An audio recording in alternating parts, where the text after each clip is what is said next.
Nuevamente, buenos días para todos. Espero que se encuentren muy bien y que disfrutemos y continuemos con este tema del seminario de fin de año, donde la compañía Gil Gómez ha querido compartir con ustedes algunos aspectos importantes en miras o en pos a este cierre de ciclo tributario, contable, que nos permitan adelantar procesos para cuando llegue ese 2026 tengamos una información ya como validada en algunos aspectos en lo que podamos. Hay otras cosas que no se pueden hacer antes de culminar el año, sino que hay que esperar que culmine el año fiscal. Primero que todo, mil gracias por hacer parte de estos eventos, por levantar la mano y seguir aceptándonos como su compañía en la toma de decisiones en el ámbito tributario y contable y en el apoyo para esos mecanismos de estrategias dentro de sus organizaciones. Gracias también a todo el equipo de trabajo que hace parte de Gil Gómez. Nosotros acá somos unas caras visibles, pero detrás de esas caras visibles hay un sinnúmero de seres humanos que hacen posible que entre todos ese engranaje lleguemos acá a culminar nuestras labores con este evento de fin de año, por lo menos las labores públicas. Seguimos en nuestras labores de oficina, en nuestros hábitos de oficina, pero que nos permiten culminar estas labores de compartir con ustedes y prepararnos para el 2026. Entonces, ¿qué temas vamos a ver, Ángela Mesa, en este recorrido que nos falta de este seminario? Entonces, vamos a ver unos temas. Ayer les llegó un material y ahora les debe haber llegado otro material. Sin embargo, pues mi compañero Jonathan nos puede compartir ese material por aquí, por el chat, por si de pronto alguno no tiene acceso al correo. Y entonces, ¿qué vamos a ver? Nosotros en el transcurso del año nos hemos encontrado como inquietudes recurrentes en un tema. Venga, es que yo estoy evaluando los soportes de los costos, gastos y deducciones que tengo que verificar. ¿Qué es lo que realmente tengo que mirar? ¿Cómo hacerlo? Ah, y hay uno que siempre nos llama la atención. Venga, explíqueme. Ese tema de reembolsos de gastos, ¿por dónde va? ¿Cómo se soporta? ¿Qué hay que hacer? Porque existen distintas posiciones en el mercado. Y ya con todo este mundo del sistema de facturación, uno se le generan como unos espacios para decir, lo tengo que reportar aquí, allá, allá. Entonces, ¿cómo lo aterrizamos? Venga, deme una orientación sobre eso. Entonces, miraremos primero ese tema. Luego miraremos, como ya vimos planeación, ayer vimos unas estrategias, ahora con Marcela vimos planeación de personas naturales con ejemplos prácticos. Una planeación de personas jurídicas no tiene espacio dentro de un seminario de este tiempo y menos en la última jornada porque hay que evaluar muchos elementos y cambia. Pero sí queremos compartir con ustedes como unas partes de un tema que es conocido, un memorando de cierre de fin de año. Venga, cada compañía tiene establecido como un checklist, un derrotero que hay que hacer para finalizar el año. Nosotros vamos a compartir unas pautas pequeñas, generales, aplicables a todo tipo de contribuyentes, a todos los obligados a llevar contabilidad y los no obligados, chequean también qué les corresponde para que ustedes tengan esa guía para estos tiempos de ocio o cuando empiecen a desarrollar el programa en miras a preelaboración de la declaración de renta. Y por último, miraremos un tema no menos importante, no porque este de último es menos importante, sino que es un tema que depende qué va a pasar en este resto de mes para determinar unas cuantías, que esas cuantías me van a generar unas obligaciones formales cuando demos la bienvenida al periodo gravable 2026.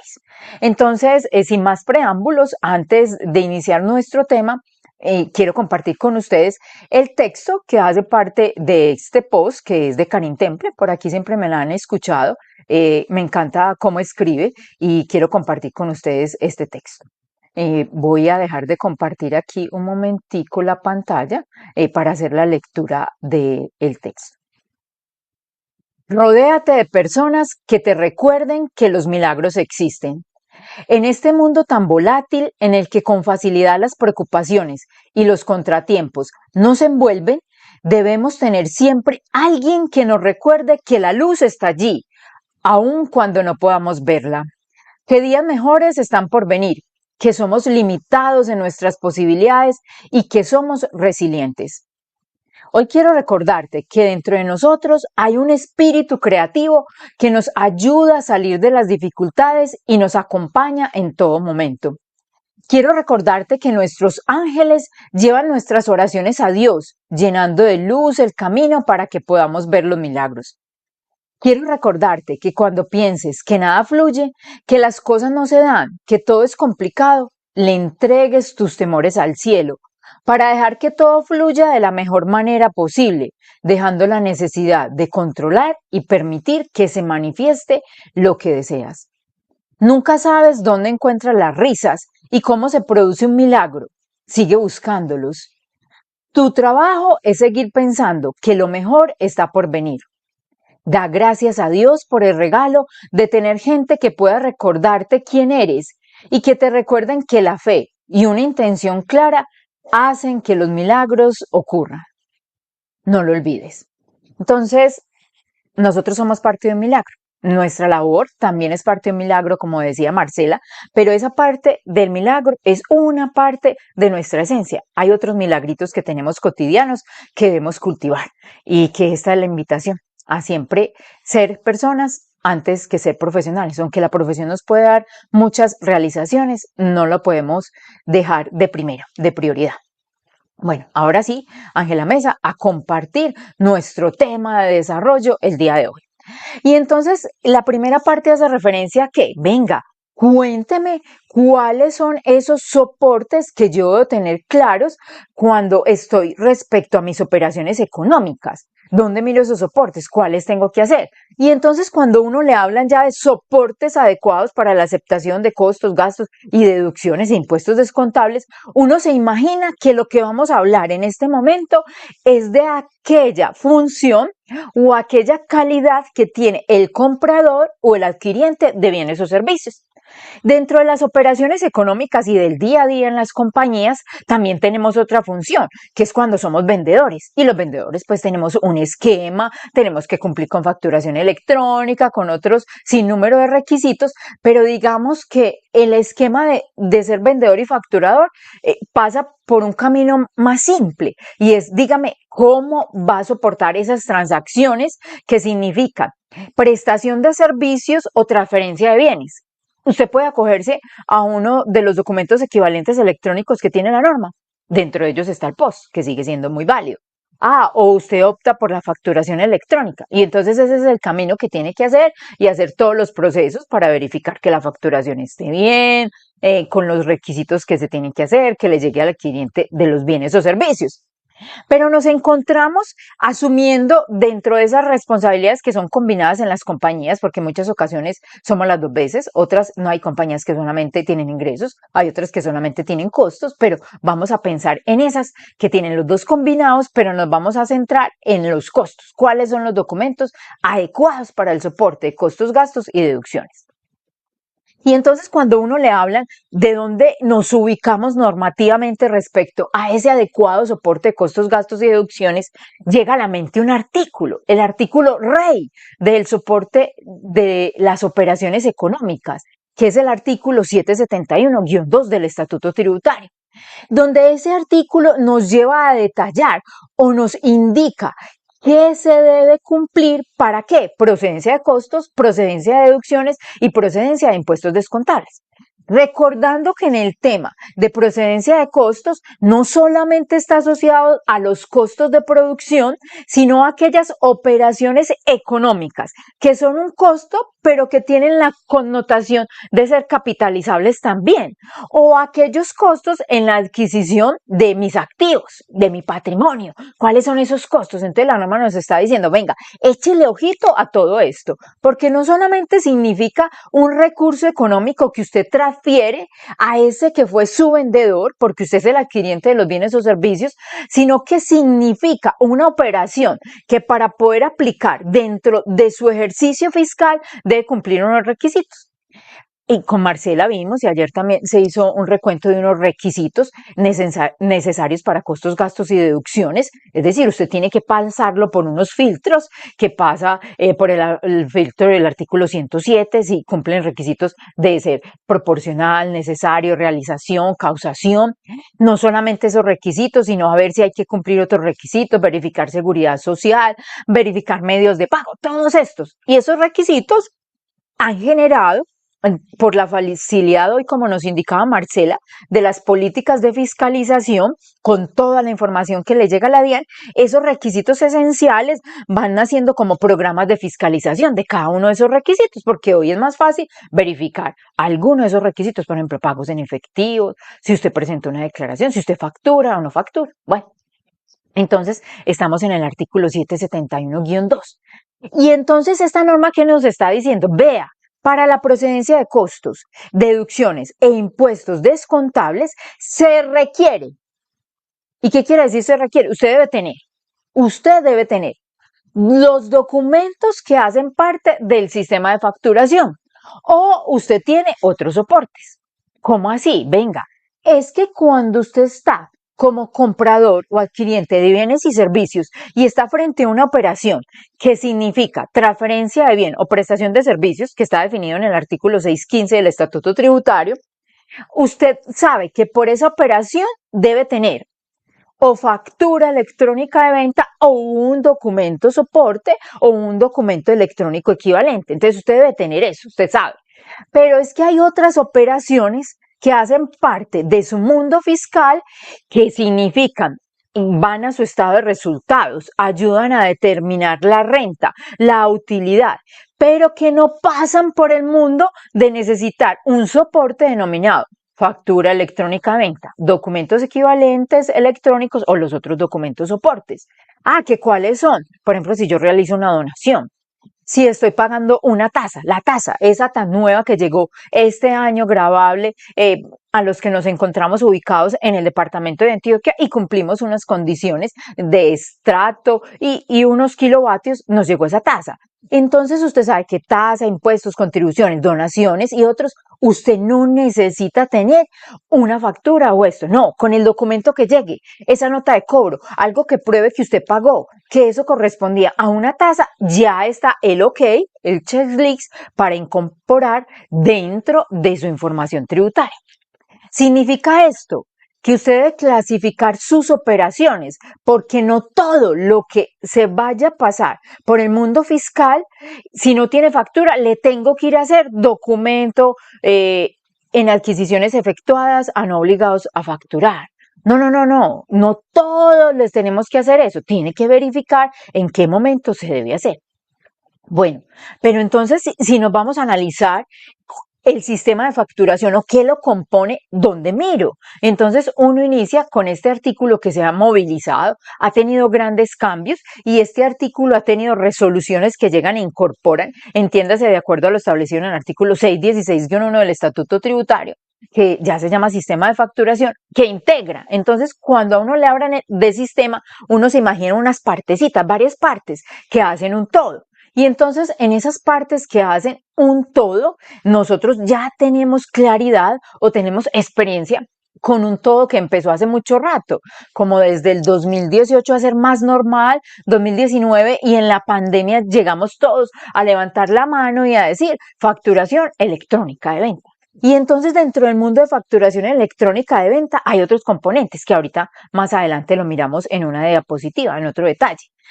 Pero es que el sistema de facturación no solamente tiene factura de venta, que es factura electrónica de venta, no, ese sistema de facturación también tiene otros elementos. ¿Cuáles otros elementos tiene ese sistema de facturación? Los documentos equivalentes electrónicos.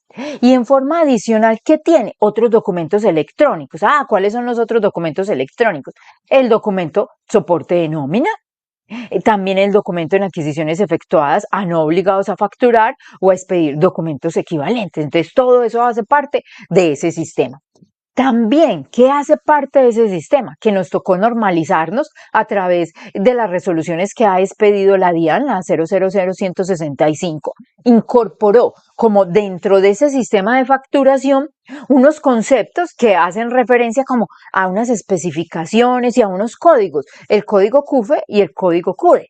Y entonces no solamente tenemos que pensar en la factura que cumpla los requisitos, sino que adicional le tenemos que mirar ese código CUDE y código CUFE para mirar cuando apliquen pues a los tipos de documentos, porque son distintos. El CUFE aplica a la facturación electrónica y el CUDE a los otros documentos electrónicos. Entonces tenemos que mirar que sí sea válido, que lo podamos consultar a través de los servicios informáticos electrónicos. Pues yo sé que eso no es fácil consultarlo en volúmenes de operaciones grandes dentro de las compañías, pero entonces, ¿qué tenemos que hacer? ¿Una selección? ¿Una estadística? ¿Una muestra? A ver, yo verifico unas operaciones, unos cuantos de los normales y verifico las operaciones extraordinarias. Esas operaciones extraordinarias dentro de la compañía, a ver si cumplen con todos estos requisitos. Después de usted que realice esa revisión, usted también tiene que ir a recordar que en el artículo 771-2 del Estatuto Tributario le está indicando la norma, por allá en el parágrafo segundo, venga, es que el reconocimiento de costos, gastos y deducciones va por el principio de devengo. Entonces, ¿serán aceptados fiscalmente? Pues para el que tiene el principio de devengo, que son los obligados a llevar contabilidad o los que lo llevan voluntariamente, que en ese mundo están los comerciantes definidos por el establecimiento de comercio, los que son productores de bienes exentos y los otros que levantan la mano voluntarios. Los obligados son esos dos y los otros voluntarios que lo quieren hacer valer como prueba ante terceros o por controles. Entonces ellos reconocen los costos y gastos por devengo. Entonces la norma, el artículo 771-2 en el parágrafo segundo le está diciendo, vea, su costo-gasto es ese, el que usted reconoce por su sistema de causación de devengo, independiente que la factura o documento equivalente que soporta esa operación tenga fecha del año o periodo grabable siguiente. Y entonces, ¿cómo opera eso? Nosotros estamos habituados a final del ejercicio, por ejemplo, cuando llega la cuenta de servicios públicos, uno llega y reconoce contablemente y que va a ser parte del tema fiscal, de su anexo fiscal, los servicios públicos por ese pedacito de periodo que aún no ha llegado. Ya cuando llegue la factura, uno dice, sí, me fue bien en esta provisión o no me fue bien, ya coloco el gasto real. Bueno, otro ejemplo, por ejemplo, Ángela Mesa, valga la redundancia.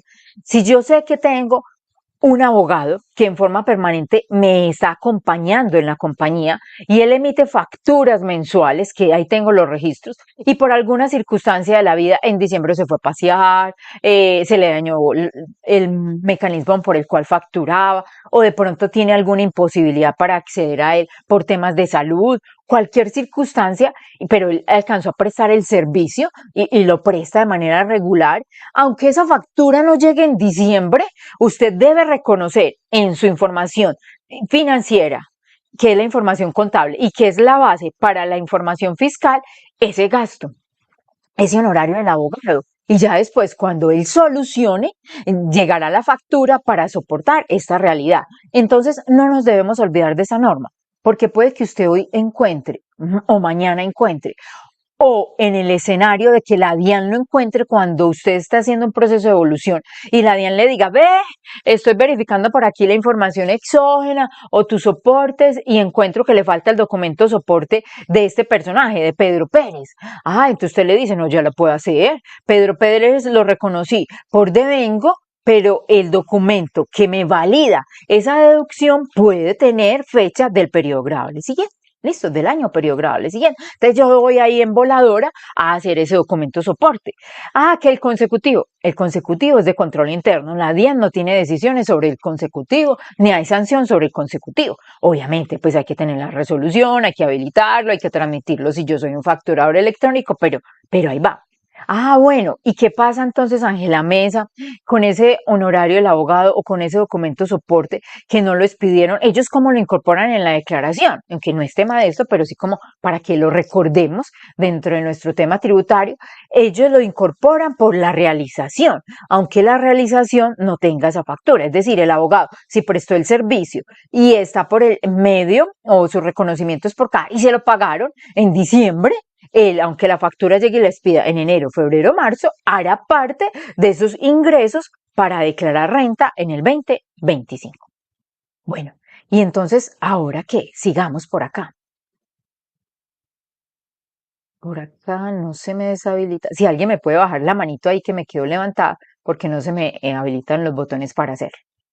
Bueno, y entonces, ¿qué más hay que tener en cuenta? No solo esto, sino que nosotros tenemos que estar preparados y sobre todo nuestro personal de la compañía que realiza los registros contables, que adquiere los bienes o servicios, y uno debería decir, aquel que aprueba las adquisiciones de bienes o servicios, que es el que hace el contacto con el proveedor, porque ese es el que conoce, que sabe específicamente qué es lo que él nos va a prestar.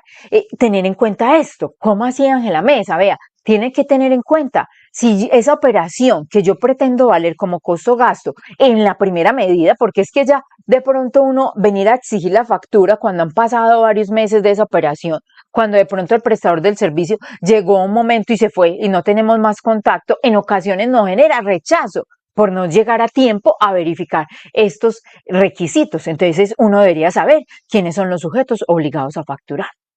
Y entonces cuando uno lee los sujetos obligados a facturar, hay que recordar que hay unos especiales, no los vamos a ver todos, pero que hay unos especiales que están ubicados en el primer numeral, primero y segundo, que la norma le dice, estas entidades no están obligadas a facturar. Dentro de ellos, ¿cuáles están? Las entidades financieras, compañías de financiamiento comercial, y están los bancos y demás en el numeral primero. Y en el segundo, fondos de empleados, cooperativas de trabajo asociados, cooperativas multiactivas en relación con esas actividades, ¿cierto? Entonces ahí están. Uno dice, listo. Entonces el banco ya no está obligado a facturar. Entonces yo ya por ahí tengo una guía. Pero entonces no solamente tenemos que saber eso, ¿que dónde lo encontramos? En la resolución 00165, el artículo séptimo de esa resolución están los sujetos obligados. Claro, pues que esa resolución, que ya la teníamos aquí en memoria, tenemos que tener en cuenta que ya se incorporó a una resolución única en materia tributaria, que es la 227, que fue expedida el 23 de septiembre del 2025.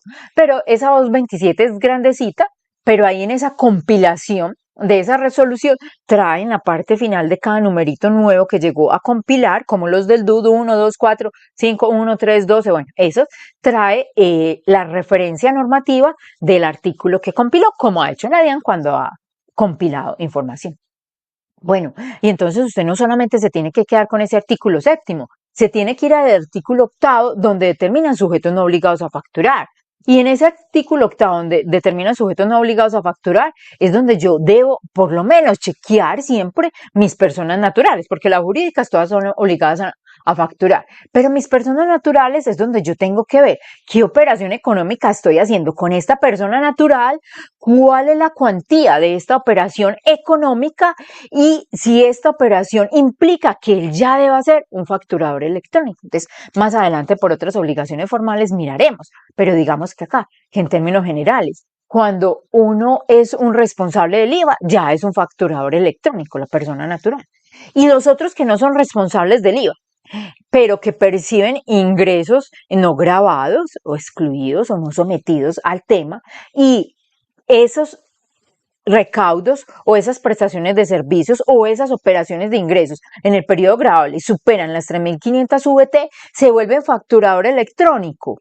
Pero eso no les cambia la condición de responsables frente al IVA, porque recordemos que el responsable frente al IVA, hombre, también tiene los mismos 3.500 VT como cifra de referencia, pero la referencia es de la actividad grabada. Y este otro, los no obligados a facturar o que se vuelven obligados a facturar porque superan, es un combinado de operaciones que no tienen nada que ver con el IVA y puede tener unas pequeñitas de arrendamiento y otras y lo obligan. Bueno, ¿qué más usted debe conocer? Venga, es que yo recibí la factura, pero yo tengo que tener claridad si esta factura cumple con todos los requisitos, si está mi razón social completa ahí, si están las calidades que tiene ese sujeto que me está prestando el servicio para yo saber cómo actúo frente a retención de renta, frente a retención de IVA, si es un gran contribuyente, si es un autorretenedor, ahí me tiene que decir esas condiciones. Venga, si está el código JUFE en factura electrónica que ya vimos, si está bien la descripción de los bienes y servicios que adquiero y si está incorporado un tema, el IVA. ¿Cómo está ese IVA determinado en esa factura? Porque para podérmelo tomar tiene que partir de una factura o un documento donde se pueda especificar el IVA. Bueno, hay otro tema, es que nos tocó normalizar el tema de decir, acepto esta factura, que está establecido en el artículo 616-1 del Estatuto Tributario, y este tema de aceptación ha sido un tema que nos ha movido porque la DIAN en sus primeras de cambio empezó a rechazar, a decir, ¿en qué momento hay que hacer esa aceptación? ¿En qué momento? Y entonces esto fue demandado, ahorita más adelante miramos pues como un resumen de una norma que nos ayuda a salvar ese punto. Entonces eso fue demandado, los tiempos, y dijeron, no, la norma inicial no dijo nada. Pero ¿qué es importante tener en cuenta o capacitar a aquellas personas que adquieren los bienes y servicios de la compañía o los que realizan el registro? Venga, es que si usted ve una factura que está diciendo ya un plazo, necesitamos esa factura electrónica, una aceptación para podernos tomar el costo, gasto o deducción. O si usted ve esa factura que no se pagó en el día que decía hoy es pedido 28 de noviembre y decía pago 28 de noviembre y pasó algo en la tesorería y entonces se pagó la semana entrante por esa situación que pasó en la tesorería, hay que tener en cuenta esa aceptación de la factura. Miren, aunque nos salva y tenemos un mecanismo de defensa que es el artículo 771-2 del Estatuto Tributario,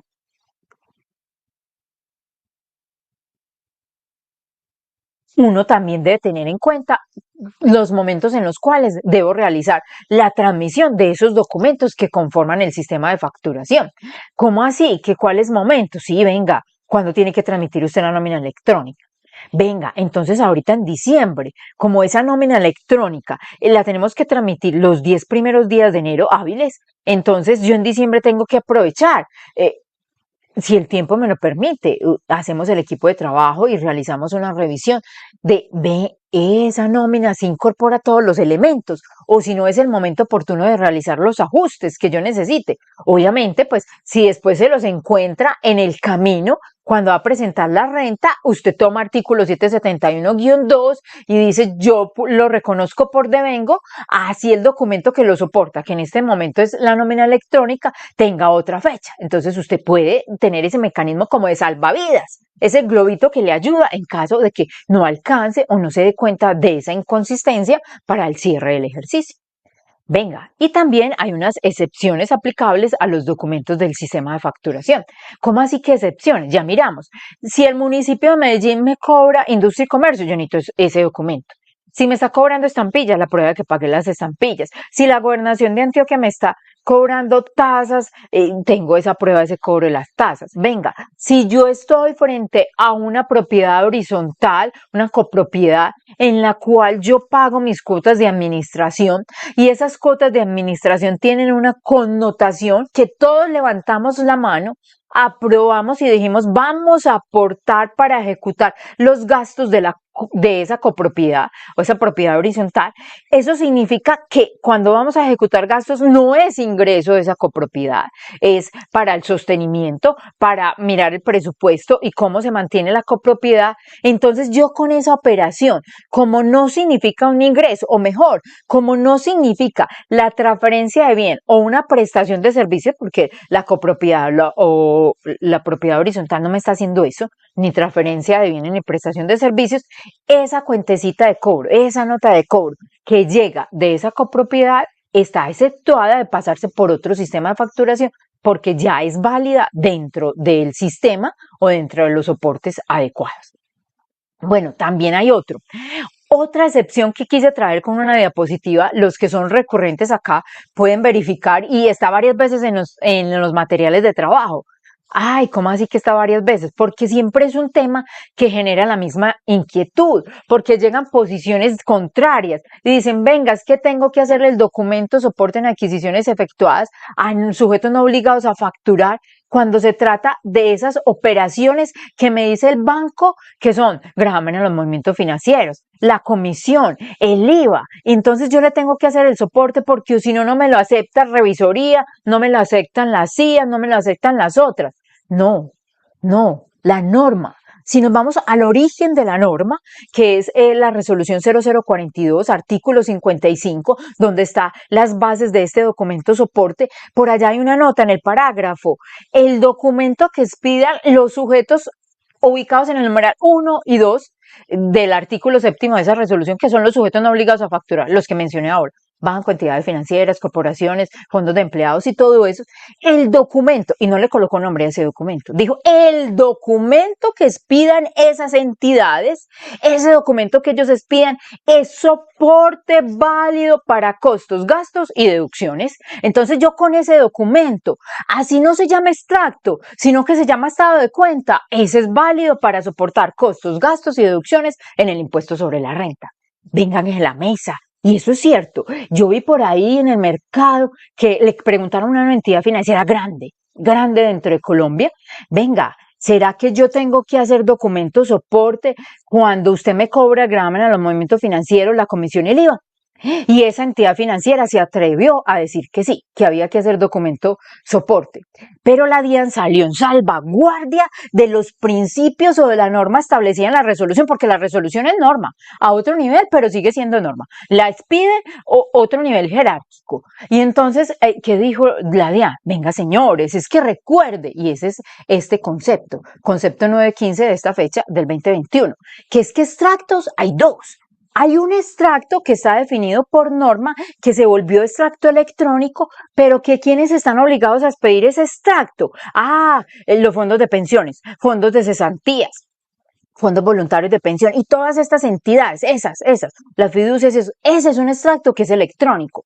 Pero hay otro extracto, otro documento que corresponde a los sujetos no obligados a facturar.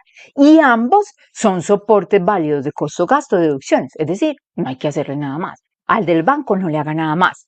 Venga, es que usted quiere tener otro refuerzo normativo de eso para poder escribir a la revisoría fiscal y por lo menos decirle, mire, aquí está la norma. Sí, váyase para el concepto unificado de facturación, que es el número 106 por allá del 2022. Y en un descriptor, que es el 3351, le está diciendo lo siguiente, me voy a atrever a leerlo. Así las cosas, y de acuerdo con lo transcrito en la normatividad arriba citada, solamente los sujetos señalados en el numeral primero del artículo 16143, entiendan los no obligados a facturar con concordancia en estas normas, y el numeral 2 también, no obligados a facturar, del citado decreto, podrán generar el extracto como documento soporte para aprobar la transacción que da lugar a costos, deducciones e impuestos descontables de conformidad con lo establecido en el artículo 771-2 del Estatuto Tributario, siempre y cuando se cumplan los demás requisitos establecidos en la norma. Y por allá vimos que no tiene que decir que se llame extracto, sino que puede decir estado de cuenta. Entonces, ese es válido.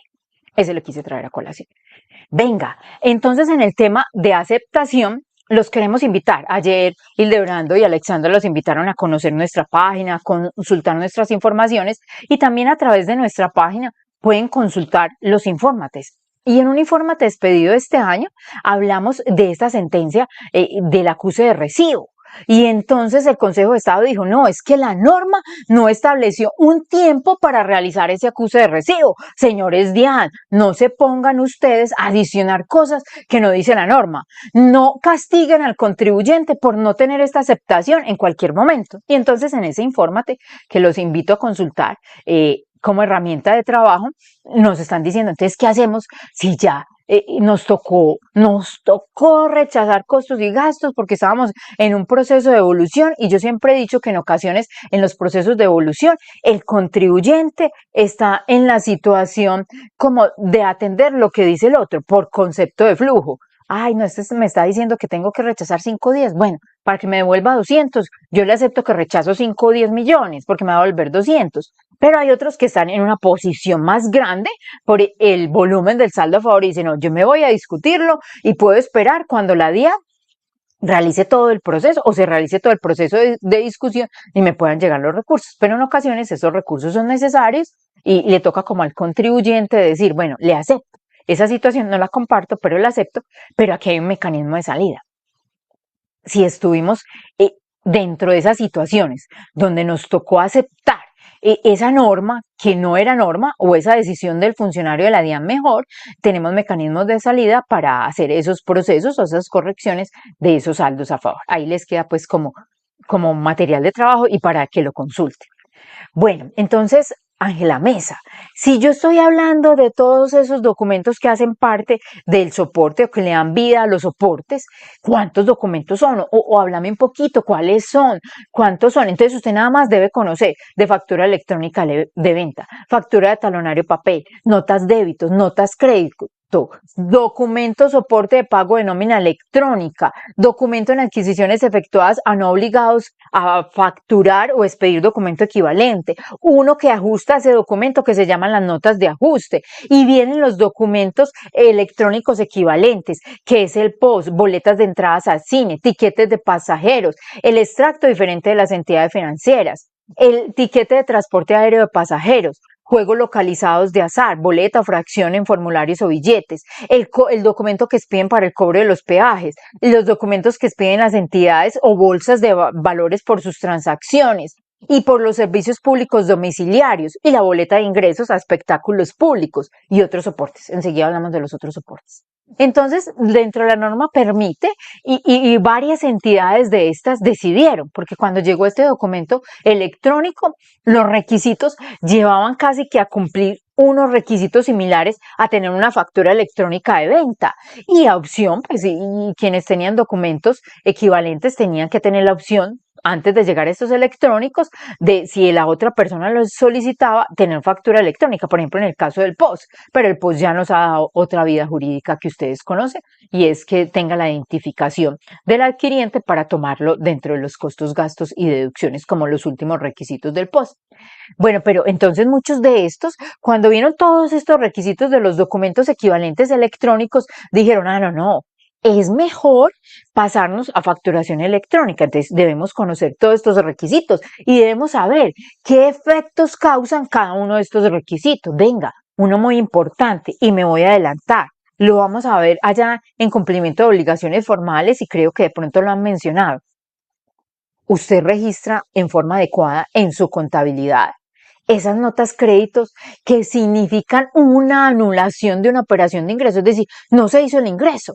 Usted si lo registra bien, es decir, disminuye ese ingreso bruto o usted lo lleva por allá en devoluciones, porque eso tiene otras consecuencias que ahorita miraremos. Entonces tengamos en cuenta esa aplicación y también tengamos en cuenta, sí me está disminuyendo las operaciones, si fue esta operación la que yo le devolví o no estoy de acuerdo con esta prestación de servicios, no me cumplió con los entregables, con los requisitos necesarios del contrato, entonces tenerlo en cuenta.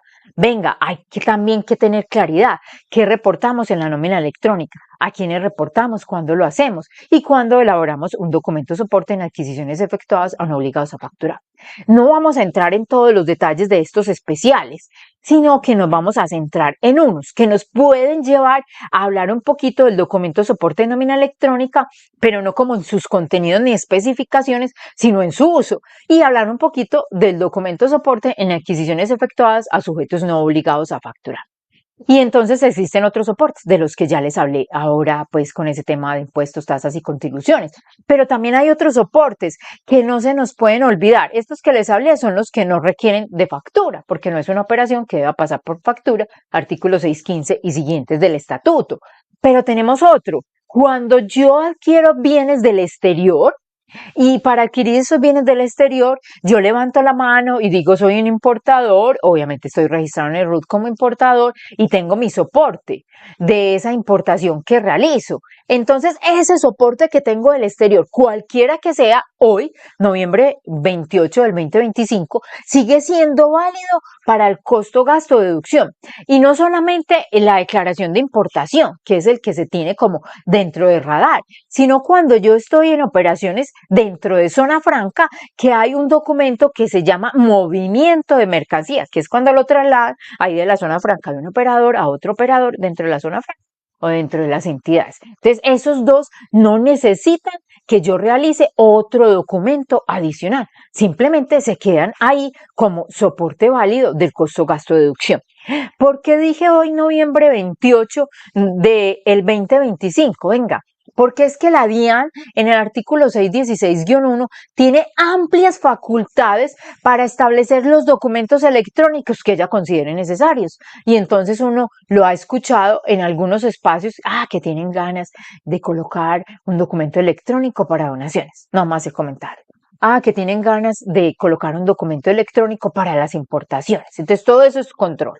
Bueno, seguimos ahí. Entonces, usted debe crear mecanismos, sobre todo enseguida que vamos a ver cuando yo tengo mis operaciones y unas operaciones especiales que vamos a hablar de reembolso. Usted tiene que tener claridad de si se me presentan estos documentos, ¿qué hago? Y si no se presentan, ¿qué tengo que hacer? ¿Qué tengo que hacer con estas operaciones?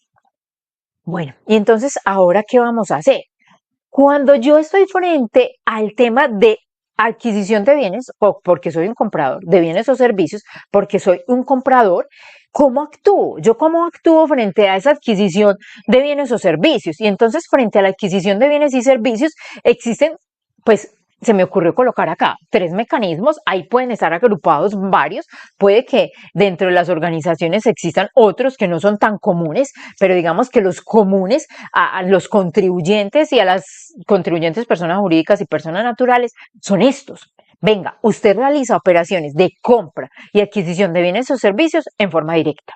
Es usted compañía del ensayo, es usted compañía La Felicidad SAS, es usted compañía El Éxito SAS, es usted. Usted lo realiza. Y entonces cuando usted realiza esas operaciones, debe tener claro unas políticas o unos manuales de procedimientos o unas funciones que se deben cumplir para que ese costo, gasto o deducción ya quede el checklist verificado para efectos fiscales, porque puede que tenga un checklist para efectos contables, para registrarlo, le pagué, pero no le hice el documento que necesitaba hacerle dentro de la operación fiscal, entonces es contable y no es fiscal. Entonces usted tiene que tener ese ejercicio, ese checklist de cuándo aplica este documento y si cumple los requisitos para que de una vez usted diga, listo, ya se va por allá para mi anexo de renta como gastos deducibles. Y también le sirve de base para usted determinar en el momento que lo necesite. Hablaba Marcela ahora de un tema de beneficio de auditoría. Hay momentos en los cuales yo tengo costos y gastos que cumplieron todo el checklist, pero yo quiero levantar la mano al beneficio de auditoría por cualquier circunstancia. Y al levantar la mano al beneficio de auditoría digo, este gasto lo voy a tomar como no deducible. O en ocasiones usted es más precavido antes y dice, no, este gasto, como yo ya voy en la línea de beneficio de auditoría, está soportado en una factura electrónica de venta y es a contado, pero yo quiero que me quede como no deducible. Entonces, para yo querer o ejecutar esa labor de querer y que se cumpla, que me quede como no deducible, yo digo, no le voy a hacer aceptación a la factura. Entonces, ese es ese requisito o eso que tenemos que mirar. Bueno, y entonces, ¿qué más? ¿Qué más hay que hacer o qué más operaciones podemos realizar? Venga, podemos realizar una operación a través de unas figuras que han cogido mucha vida jurídica, mucha vida comercial, mucha vida tributaria en el ámbito nacional, porque ayudan a evitar los impuestos en cascada y porque hay negociaciones que se tienen que hacer de esa forma, porque uno conoce el mercado, otro tiene la forma de ingresar, o uno conoce la fórmula y el otro tiene partes para hacer la fórmula, entonces nos podemos unir. Y entonces llegan a colación los contratos de colaboración empresarial. Y entonces en esos contratos de colaboración empresarial, ahora miraremos un detallito de la norma, nosotros nos tenemos que ir a la norma que lo regula, que es la transparencia del contrato y qué obligaciones asume cada parte del contrato. Y entonces, frente a estas operaciones de contratos de colaboración empresarial, yo tengo que clasificar qué parte soy dentro del contrato. Si yo soy la parte que está obligada a verificar los requisitos formales o no. Entonces, yo puedo tener dentro de la compañía operaciones que tengo con otros y los otros son los obligados a reportar, o obligados a verificar, obligados a controlar. Pero en otras operaciones yo estoy pagando por cuenta de otro tercero, estoy haciendo gastos pagados por cuenta de otro tercero, un mandato, entonces yo tengo que verificar ese cumplimiento de los requisitos. Y bueno, viene otro escenario, y es que en las compañías en ocasiones por la ejecución de sus labores y por las zonas donde llegan y por la forma como se realizan y porque el control está en otras personas y la decisión de ejecutarlos previo, pues obviamente dentro de las compañías para los gastos de viaje y todo hay unas líneas de acción o mejor políticas establecidas hasta cuándo se pueden mover en unos casos, porque hay otros casos que también dentro de las compañías, si es un ejecutivo el que realiza ese gasto, de pronto pronto no hay estos lineamientos de hasta cuándo, no, ese lo necesitó el ejecutivo y así quedó ok. Y entonces llegan a colación lo que conocemos, los reembolsos. Entonces la compañía tiene costos, gastos y deducciones a través de reembolsos. Y entonces vamos a mirar cómo operan esos reembolsos o quién puede actuar por cuenta nuestra y llegarnos y presentarnos un documento. Y entonces, en ese quién puede actuar por cuenta nuestra para la adquisición de bienes o servicios que van a constituir mis costos, gastos, deducciones y me dan derecho a impuestos descontables, encontramos a unos personajes. Clasifique tres grupos. Uno común, a los empleados de la compañía. Con ellos hay el mundo de reembolso de gastos. Un mundo, dependiendo de la organización.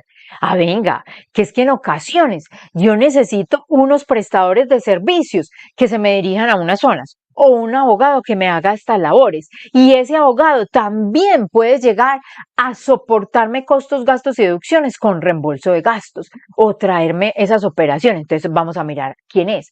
Y otros terceros que vamos a desarrollar, quiénes son otros terceros que no están ni en el mundo de ser los vinculados por nómina, mis empleados, ni en el mundo de tener un vínculo de manera independiente de prestación de servicios.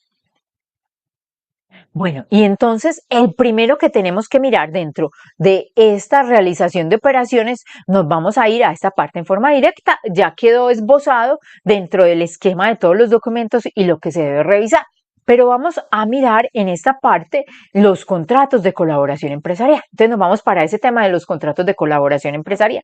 Entonces existen varios, pero yo traje a colación unos que pueden ser los más comunes que conocemos hoy, pero hay organizaciones que trabajan otros que son comunes para ellos. Pero hablemos del mandato y administración delegada, consorcios y uniones temporales o cuentas en participación. Esos son tres tipos de contratos del mundo de la colaboración empresarial. ¿Por qué norma tributaria están regidas? Artículo 18, entonces allá va la transparencia. Y entonces, ¿qué le dice ese principio de transparencia? Venga, que las partes del contrato de colaboración empresarial deberán declarar de manera independiente. Es decir, cada uno su participación, de acuerdo a su participación, lo que le corresponda de acuerdo a su participación, digámoslo así mejor, lo que le corresponda de acuerdo a su participación. ¿En qué? En lo que tiene ese contrato de colaboración empresarial, lo que utiliza para su ejecución, para su desarrollo. ¿Y qué utiliza para su ejecución y desarrollo? Vea, activos, pasivos, ingresos, costos y deducciones. Entonces, eso es lo que tienen que declarar de manera independiente cada una de las partes de acuerdo al principio de transparencia.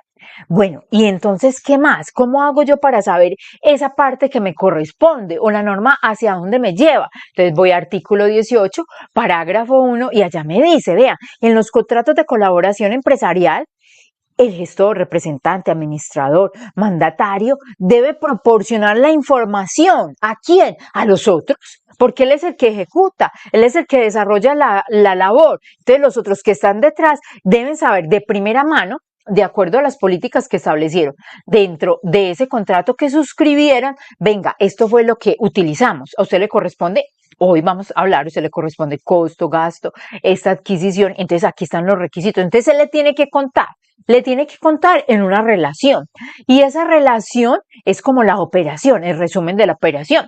Dentro de las partes o dentro del contrato que suscriban, acuerdan cada cuánto se va a dar esa relación y entonces, pero mínimo se debe dar una vez al año.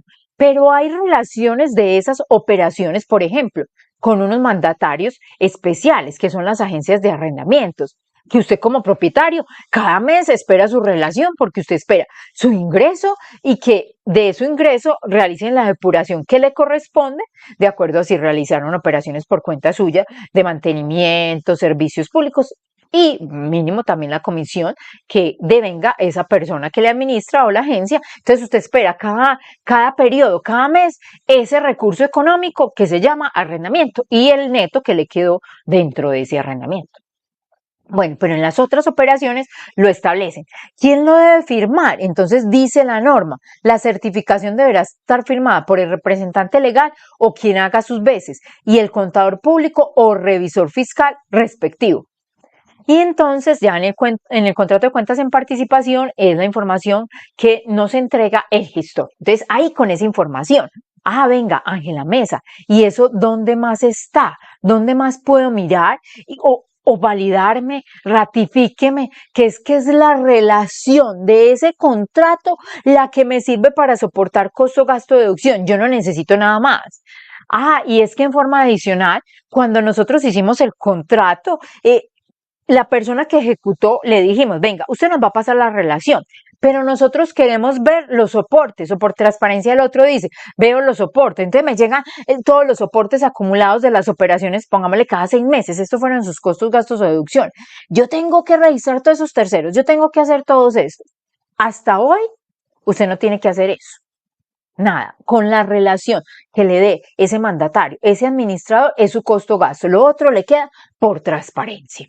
Listo, entonces vamos a ver dónde más dice eso. Entonces, si uno se va a mirar dentro de la resolución 0042, por allá en el artículo 74, que habla de facturación en mandato, entonces dice algo así: para efectos de soportar los respectivos costos, deducciones e impuestos descontables o devoluciones a que tenga derecho el mandante, el mandatario deberá expedir al mandante una certificación donde consigne la cuantía y concepto de esos costos, deducciones e impuestos descontables, la cual debe ser firmada por contador público o revisor fiscal, según las disposiciones legales vigentes sobre la materia, que lo vamos a ver más adelante. ¿Qué es importante adicionar? Y cuando hablamos de este tema, que sirve para devoluciones, que no solamente en devoluciones están exigiendo esa relación que me da esa persona mandataria, sino que me están diciendo, cuando usted tenga costos, gastos y deducciones en mandato, en un contrato con otro tercero, debería tener suscrito el mandato por escrito, porque el mandato también puede ser verbal, para efectos de hacer trámites de solicitud de devolución. Entonces, ese es el tema que queremos traer a colación respecto a estas operaciones. Entonces, usted como adquiriente de bienes o servicios debe tener claro en el contrato que suscribí cada cuánto existe la obligación de reportar para poder incorporar en mi información financiera, que luego va a ser base de mi información tributaria. Entonces uno pensaría, es que si yo estoy dentro de un contrato de colaboración empresarial y mi principio que rige es el devengo, yo tengo que hacer reconocimiento en cada periodo. Entonces yo voy teniendo costos cada vez que vaya ejecutando esa otra parte. Entonces yo debería tener ese reconocimiento en ese momento. Entonces son elementos de juicio que llegan a colación cuando se va a suscribir estos contratos para estar de acuerdo con la entidad o con la persona que va a ser el representante, el ejecutor, el que realice la labor o el que sea visible dentro de estos contratos. Bueno, y entonces, ¿ahora qué más? Nos vamos para el mundo. ¿Recuerdan esta diapositiva? O devolvámonos mejor. Entonces ya vimos en forma directa, ya vimos mandato, entonces sigue los reembolsos. Vamos a ver el mundo de los reembolsos. Y entonces cuando uno habla de reembolsos, ¿qué se le ocurre pensar? Y entonces cuando uno habla de reembolsos, ¿qué se le ocurre pensar? Yo hice una transcripción de una definición que encontré en Mr. Google, que me trae la Real Academia de la Lengua, y le dicen que reembolso se refiere a la acción de devolver una cantidad de dinero a una persona que había pagado previamente por ella. Es el proceso de volver poner un monto, de volver a poner un monto en poder de quien lo desembolsó. Es decir, usted invirtió, usted gastó, usted utilizó estos recursos para una labor de la compañía, entonces yo le devuelvo esos recursos y vamos a mirar cómo soporto esa operación dentro del mecanismo. Antes de entrar a mirar todo este detalle de los reembolsos, y puede que más adelante vuelva y lo diga, pero en ocasiones me gusta que la mente recuerde varias veces la situación, porque cuando más lo escucha, menos posibilidades hay de que se le escape, así sea por la naturalidad de la expresión. Es que recordemos que estamos hablando que todos estos documentos hacen parte de un sistema que se llama sistema de facturación y que nosotros tenemos que analizar que si ya existe un documento que es válido dentro del sistema de facturación, aunque estemos en reembolso de gastos, ya es válido, yo no tengo que ir a hacer otro documento. Yo tengo que ir a hacer otro documento o vestirlo de una condición fiscal cuando ese documento que me soporta una transacción contable, comercial, la quiero volver fiscal y no existe dentro del mundo de los documentos que hacen parte del sistema de facturación. Entonces, si ya está por un documento de eso, ya ok, no hay que hacer otro documento y eso incluye que si ya lo tengo soportado costo, gasto, deducción por este lado, en viáticos, ya el que cumpla, que vamos a ver más adelante, no hay que volverlo a transmitir en nómina porque ya está en uno de los dos documentos o uno de los documentos que forman parte del sistema de facturación. Esa es una posición de Ángela Mesa y de varios que comparten pues en la firma eso, que ya existe. No, y la DIAN también ha dicho, es que existen varios soportes y entonces lo importante es que exista un soporte. Si ya cumplió con un soporte, ok, aunque en las especificaciones técnicas o los anexos técnicos del documento de soporte de nómina electrónica encuentre uno casillas para ubicar esas operaciones de las cuales vamos a ir hablando más adelante. Bueno, entonces, Ángela Mesa, que es importante tener claro cuando yo estoy frente a la palabra reembolso y es que le estoy devolviendo el dinero a él, es que esa persona no se enriqueció, no tiene un ingreso con esa operación. Yo simplemente le estoy devolviendo un recurso que se llama económico, dinero que él utilizó. Muy importante. Cuando yo hablo de reembolso, significa que no hay ingreso. ¿Y cuando hay ingreso? Entonces, venga, recordemos, cuando hay ingreso, para poder definir cuándo no hay ingreso. Entonces, cuando hay ingreso, yo me tengo que ir al artículo 26 del Estatuto Tributario, donde parte como la depuración de la renta, pero ahí nos definen el ingreso. Y entonces nos dicen, el ingreso es de la suma de todos los ingresos ordinarios y extraordinarios. Hasta ahí no ha dicho nada. Realizados en el año o periodo grabable, pero vienen aquí la definición que es importante, que sean susceptibles de producir un incremento neto en el patrimonio en el momento de su percepción. Voy a tomar agüita para leerlo otra vez más despacio. Que sean susceptibles de producir un incremento neto del patrimonio en el momento de su percepción. Entonces yo tengo la posibilidad de capitalizar. Es un ingreso que yo tengo la posibilidad de capitalizar. Pero puede que no lo capitalice, un ingreso, por ejemplo, en los salarios. Listo, usted no es asalariado. Ese es un ingreso porque esos recursos que usted recibe por salarios tienen la posibilidad de capitalizar. Pero en ocasiones usted no puede comprar carro, casa, beca, inversiones y todo con su salario, sino que usted los utiliza para su bienestar económico y el de toda su familia, que estar bien, ¿cierto? Para el mantenimiento y todo lo que se necesite dentro de este tema. Entonces, sí es un ingreso porque tenía la posibilidad de producir un incremento en el patrimonio. No se produjo el incremento por una circunstancia personal, pero se dio la primera condición.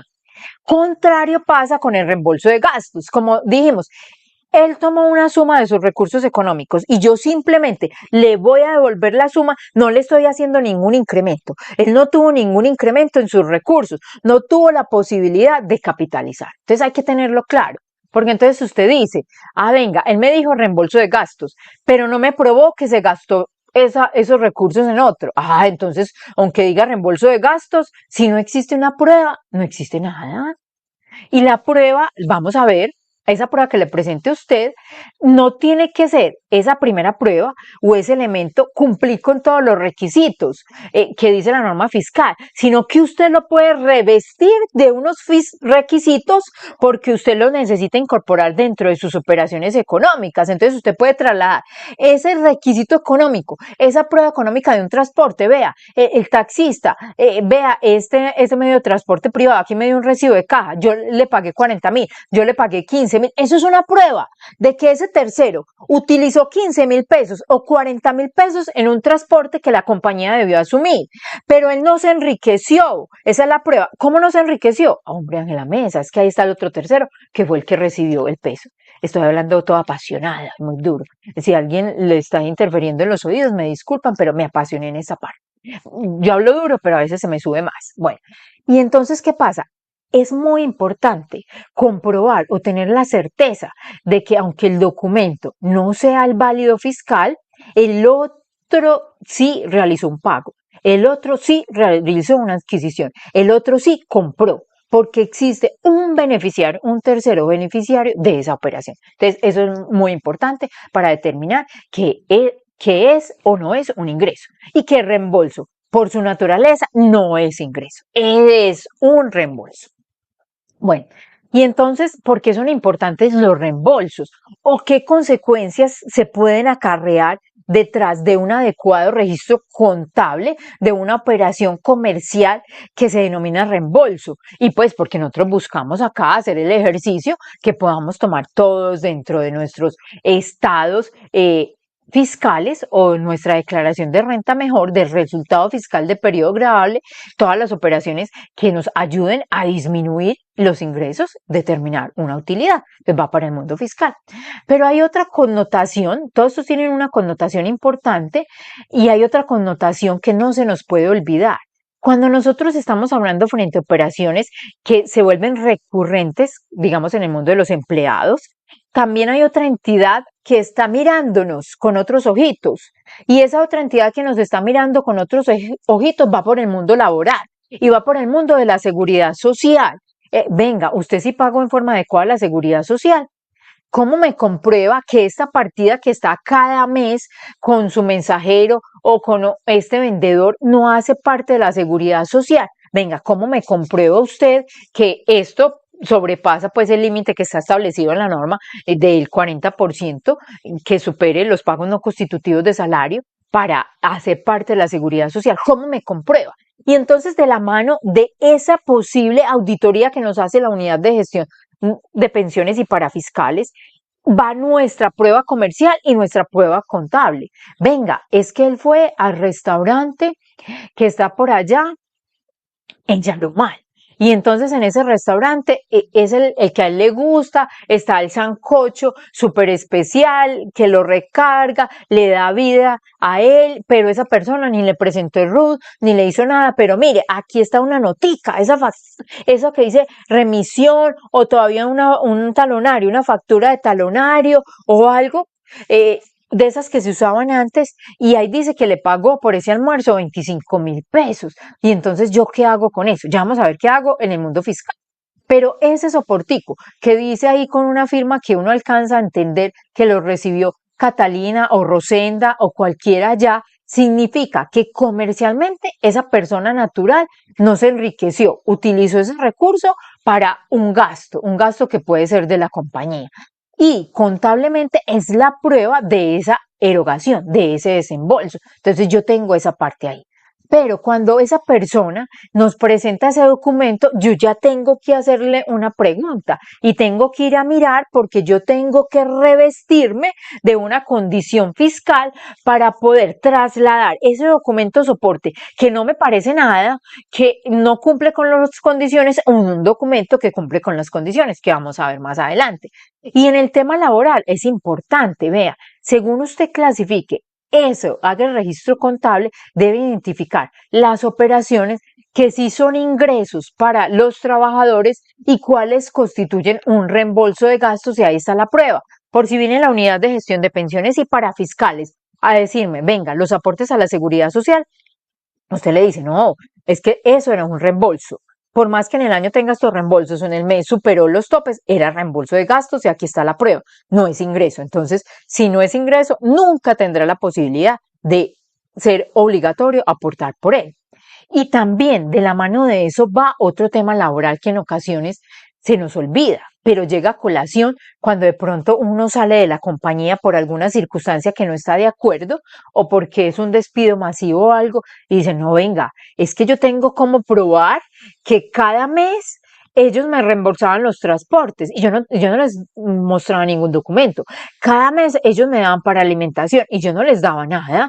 Y entonces si ese elemento se vuelve recurrente, es producto de una prestación personal del servicio y usted recibe remuneración y algo, podría quedar dentro de los elementos que constituyen salario, aunque usted lo pacte. Recuerden que dentro del mundo laboral, aunque se impacten muchas condiciones que no constituyen salarios, al final, cuando se va a un proceso de demanda, se puede volver o puede volver a su origen esa condición, porque hay veces en las compañías uno le toca firmar, esto es lo que le vamos a dar y no constituye salario, pero se lo vamos a dar cada mes por su labor o cada año y siempre está habituado. Entonces, ahí queda el interrogante si cumple con los elementos para constituirse salario y tener una connotación laboral.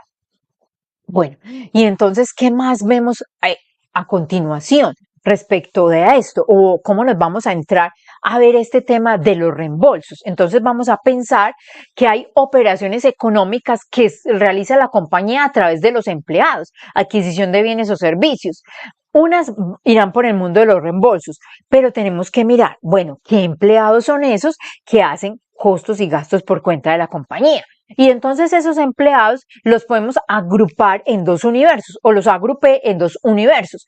Aquellos empleados que dentro de la compañía tienen viáticos permanentes. Entonces eso es un camino muy fácil, pero es un camino económico. O sea, tiene una connotación económica. Yo digo, y también hay unos que tienen que hacer ese camino por la condición de su labor, porque permanentemente necesitan manutención y alojamiento. Entonces ya le están diciendo, hay unos viáticos permanentes o otros que establezcamos. Y entonces, ¿cuál es la condición del viático permanente? Como ya es viático permanente, se constituye una retribución ordinaria del servicio y constituye salario. Por ejemplo, los gastos de manutención o alojamiento. Y enseguida miraremos qué consecuencias tiene eso en el mundo fiscal. Entonces ya, ese es un escenario. Venga, y hay otro escenario. Aquellos empleados que realizan ocasionalmente labores en la compañía y que viatican. Entonces son viáticos ocasionales. Y entonces cuando yo estoy representando a la compañía o estoy viaticando, puedo decir que dentro de mi relación laboral puede existir una relación de mandato, ¿cierto? Yo soy mandatario. Yo estoy actuando por la compañía, entonces hoy invité a almorzar a estos en la vereda tal, en apartado que necesitábamos para un estudio, para un análisis del mercado, para determinar quiénes eran las personas beneficiarias de unas obras que íbamos a realizar en la compañía. Entonces, yo estoy comprando por la compañía el almuerzo, yo estoy pagando por la compañía el transporte para ellos. Entonces, yo estoy haciendo labores dentro de mi contrato laboral que tienen la connotación de una figura de mandato. Entonces, ustedes dicen ya por allá, entonces tiene que reportar información exógena a ese empleado. No, porque es dentro de la naturaleza normal de su vínculo laboral que yo puedo adquirir bienes o servicios por cuenta de mi empleador. Entonces no necesito otra información aparte. Y además, si no le basta esa justificación, es que mi empleador va a asumir una carga formal con estos costos. Entonces lo reportará por algún medio. Entonces ya no lo debo reportar el empleado y no tiene esa obligación porque no está dentro de las figuras del artículo 18 del Estatuto Tributario, que está el contrato de mandato por transparencia fiscal y que en ese contrato de mandato, los principios de transparencia y ese contrato de mandato es el que tiene unas obligaciones de reporte de información exógena. Venga, ¿y entonces qué pasa? Cuando yo identifico, aquellos enseguida miraremos en contraprestación a esto, cuando yo identifico que un pago no es un ingreso para el trabajador, sino que la empresa tiene la potestad de registrarlo como un gasto para él, ya tengo claro que no hará parte de su retención en la fuente. Entonces, ahorita miramos que con contraprestación de estos sí van a la depuración de la retención. Y está diciendo que no constituye ingreso para el trabajador. Bueno, y entonces, ¿qué pasa, Ángela Mesa, en el mundo fiscal con este tipo de operaciones en los dos mundos, de los viáticos permanentes y de los viáticos ocasionales? Entonces, cuando tenemos empleados con viáticos permanentes, tenemos que tener claro que esas cifras pues se van a la depuración de la retención en la fuente para poder que el costo-gasto sea deducible. Hacen parte de la seguridad social, cumpliendo pues con los topes y con las definiciones y de lo que se cotiza a la seguridad social. También hace parte de las prestaciones sociales, y este es el punto clave, que muchas compañías dicen, venga, no, estos sí son viáticos en forma permanente, son los vendedores, los que transportan, los que salen cada rato, esa es su función, va de correría, de ciudad en ciudad. Pero es que aquí no tenemos cómo soportar la carga laboral que significa decir o asumir que esos son viáticos permanentes. Entonces tienen otros problemas en el mundo laboral. Si mañana el empleado hace un proceso de discusión con ustedes por los salarios que no lo pagó ni las prestaciones sociales, aunque le den otro nombre, las cosas son lo que son, no el nombre que uno utiliza para tener otros caminos de salida. Bueno, ya dije la retención en la fuente. Y entonces, como estos viáticos permanentes pasan por retención en la fuente para ser deducibles y porque son ingresos para el trabajador, se van en el certificado 220. Y ese certificado 220 es como la base, la madre para el reporte de información exógena, que es el formato 2276. Bueno, y entonces cuando estamos con los viáticos ocasionales, que uno se imagina que eso ya va pues para el reembolso, ¿qué hay que hacer? Hay que revisar la prueba comercial. Es decir, o si usted estableció unas políticas claras en la compañía, porque hay compañías que dicen, no, yo sé que cuando ellos van para Nechí, para Apartadó, cuando van para Bucaramanga, cuando van para este lado, el trayecto se gasta en esto, en el transporte, al hotel se gasta en esto, en la alimentación más o menos es esto, entonces ya está dentro de esas medidas. O si no, usted revisa esa prueba. Venga, se transportó, ¿dónde está el recibo que le pagó al del transporte? O venga, usted compra en el restaurante, ¿dónde está? En el hotel, muéstreme la factura del hotel, aunque venga a nombre suyo, muéstremela. Pruébeme que le pagó al hotel 150, 250.000, 750, 1.000.000, pruébemelo usted. Aunque el hotel, por su operación y porque no recibió otra instrucción distinta, expidió la factura a nombre de ese empleado y enseguida miramos cómo revestimos esas condiciones de una condición fiscal o esos documentos. Venga, después de que usted haga revisión de la prueba comercial, tenga en cuenta si de pronto ahí existen unas operaciones que ya tienen una factura con todo el cumplimiento de requisitos, entonces es un gasto que usted puede registrar, ¿cierto? O tenga en cuenta que si no cumplen con los requisitos, usted le viste con un requisito fiscal que se llama expedición del documento soporte en adquisiciones efectuadas a sujetos no obligados a facturar. ¿Y a cuál sujeto no obligado a facturar? Mi empleado. Mi empleado no está obligado a facturar. Mi empleado está realizando una labor de la compañía y yo le debo reintegrar los valores. Entonces realizo el documento soporte a nombre de él. Pero tenga en cuenta algo. Si estoy haciendo eso de reembolso, hay que existir registros contables separados para poder probar que no es un ingreso. Entonces, por ejemplo, es un empleado que casi nunca sale de la compañía. Entonces usted le pagó taxis, no lo lleve en un genérico a nombre de él, identifíquelo como taxis que no son ingresos para él, ya identifica gastos de viaje, gastos de representación, no lo lleve por allá, gastos a nombre de Pedro Pérez en un código genérico, que después cuando está haciendo información exógena usted no sabe a qué corresponde, ya no tiene la identificación. O cuando llegue la hermanita de la DIAN, la unidad de gestión de pensiones y parafiscales, usted diga, ay, está en la bolsa de gastos varios. ¿Y qué sería este gasto varios? Que en el año ya representa 10 millones de pesos para este personaje. Ya usted no tiene cómo probarlo. Ah, pero si lo tiene identificado y clasificado contablemente en una cuenta, ya puede decir, aquí tengo parte de mi prueba. Venga, cuando no es ingreso de él, nunca va por el certificado 220. Nunca, porque en el certificado 220 va lo que constituye ingreso. Y eso tiene una consecuencia. Entonces, si no va por el certificado 220, si yo lo hago en reembolso de gastos y lo tengo en mi contabilidad y lo tengo que reportar en información exógena porque hace parte de mis costos, gastos o deducciones, yo lo tengo que reportar en el formato 1001 y por allá en el manual de retención en la fuente, páginas 160 y punta, están pues todos estos detalles, nos indican que debemos reportarlo en unos conceptos especiales. Gastos de viaje y gastos de representación que no constituyen para el ingreso para el trabajo. ¿Para qué? Para que la DIAN no los sume, no los tenga en cuenta. Bueno, seguimos aquí con el tema. Venga, Ángela Mesa. Entonces, respecto a eso, ¿qué ha dicho la DIAN? La DIAN está de acuerdo con usted.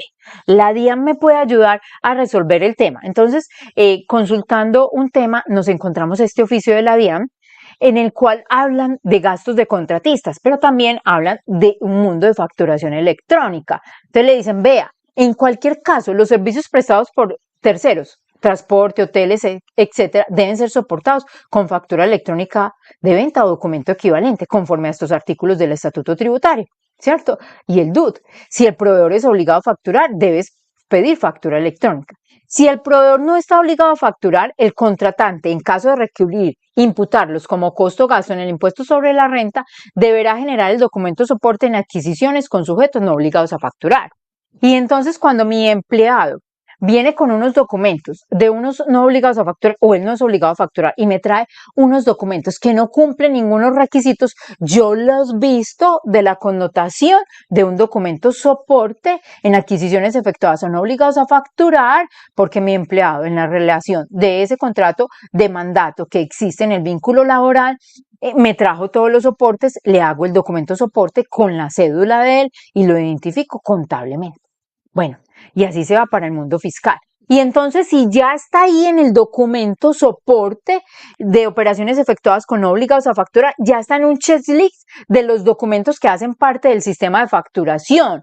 Y entonces, si ya está ahí, no hay que volverlo a incorporar dentro de un documento que necesitan hacer los empleadores o aquellas personas que deseen tomar costos y deducciones asociados con la nómina, que es el documento soporte de nómina electrónica. Ya está en este mundo, no hay que volverlo a hacer. También aquí que vale la connotación, y me vuelvo un poquito, venga, es que si mi empleado, yo lo regularicé, por ejemplo, o les dije un comunicado, por favor, cuando vayan por estos pueblos, estos son los restaurantes a los cuales van a entrar porque ellos me expiden la factura electrónica. Estos son los hoteles. Entonces usted viene y ya me trae las facturas a nombre mío, tiene toda esa operación a nombre mío, pues obviamente yo no lo tengo que pasar ni por nómina porque ese costo gasto ya me quedó con la factura registrado en cabeza de esa entidad, de ese hotel y de ese restaurante. Y también voy y reviso que esas operaciones, cuando yo no hago el pago directo, sino que lo pagó el empleado que se fue por allá, no están sometidas a retención en la fuente. Entonces, no tengo problemas de decir, yo soy agente retenedor, estoy en una omisión frente a mis obligaciones como agente retenedor, porque esta operación ya tiene una factura y fue pagada por el empleado y no tengo que hacerle retención en la fuente. Listo. Ah, bueno, Ángela Mesa. ¿Y entonces ahora qué?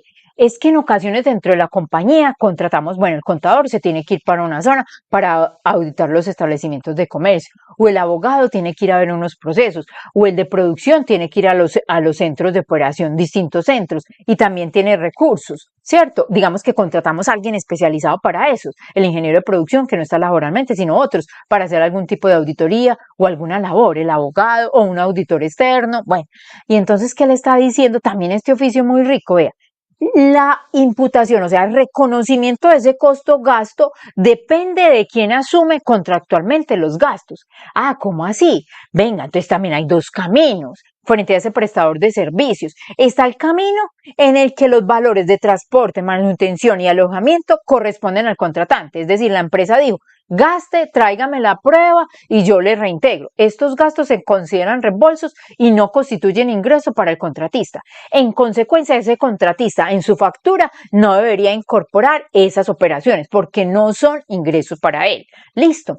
Ah, pero hay otra razón. Le dice, no, es que yo lo contraté y dentro del contrato que establecimos, usted me dio una tarifa en la cual todo el valor del contrato incluía todas las erogaciones que usted necesitaba para desplazarse, para hacer, para alimentarse y todo. Entonces, como todo eso era incluido y usted era quien los asumía, usted me tiene que relacionar o queda como ingreso todo ese valor. Usted me dice un ingreso que corresponde a reconocimiento también de todos esos costos, gastos y deducciones y usted no tiene que probar nada más. Entonces, eso queda aquí como en el mundo de los prestadores de servicios. Ah, y entonces, ¿qué dice también ese oficio específicamente para este tema? En cualquier caso, tanto los honorarios como los gastos reembolsables deben ser soportados conforme al sistema de facturación vigente, según estas normas del estatuto, ¿cierto? El artículo 616-1 y 616-2 y el DUT. Así, si el proveedor del servicio de hotel, tiquetes o alimentación es obligado a facturar, debe expedirse la respectiva factura electrónica de venta. Por el contrario, si este no está obligado a facturar, el contratante deberá generar el documento soporte en adquisiciones con no obligados a facturar cuando decida imputarlo como costo o gasto en su impuesto sobre la renta. Entonces yo, con un prestador de servicios, también le puedo expedir un documento soporte en adquisiciones efectuadas a no obligados a facturar, porque el reembolso no existe la obligación de facturar, porque no es la transferencia de un bien o una prestación del servicio, sino un recurso que le estoy devolviendo a ese prestador de servicio. Entonces yo también le puedo hacer un documento soporte a ese prestador de servicios, identificar que él me está solicitando el reintegro de esos costos y el prestador de servicio me puede facturar. Por otro lado, su operación, si es un obligado a facturar, si es un responsable o cumple con las condiciones.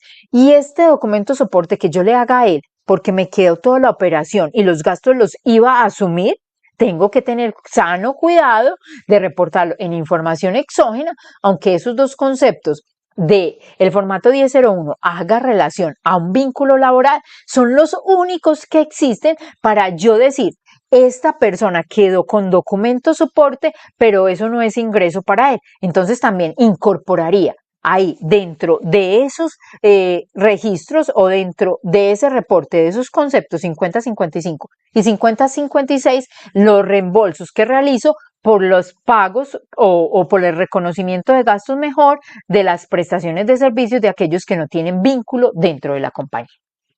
Bueno, y entonces, ¿qué viene a continuación?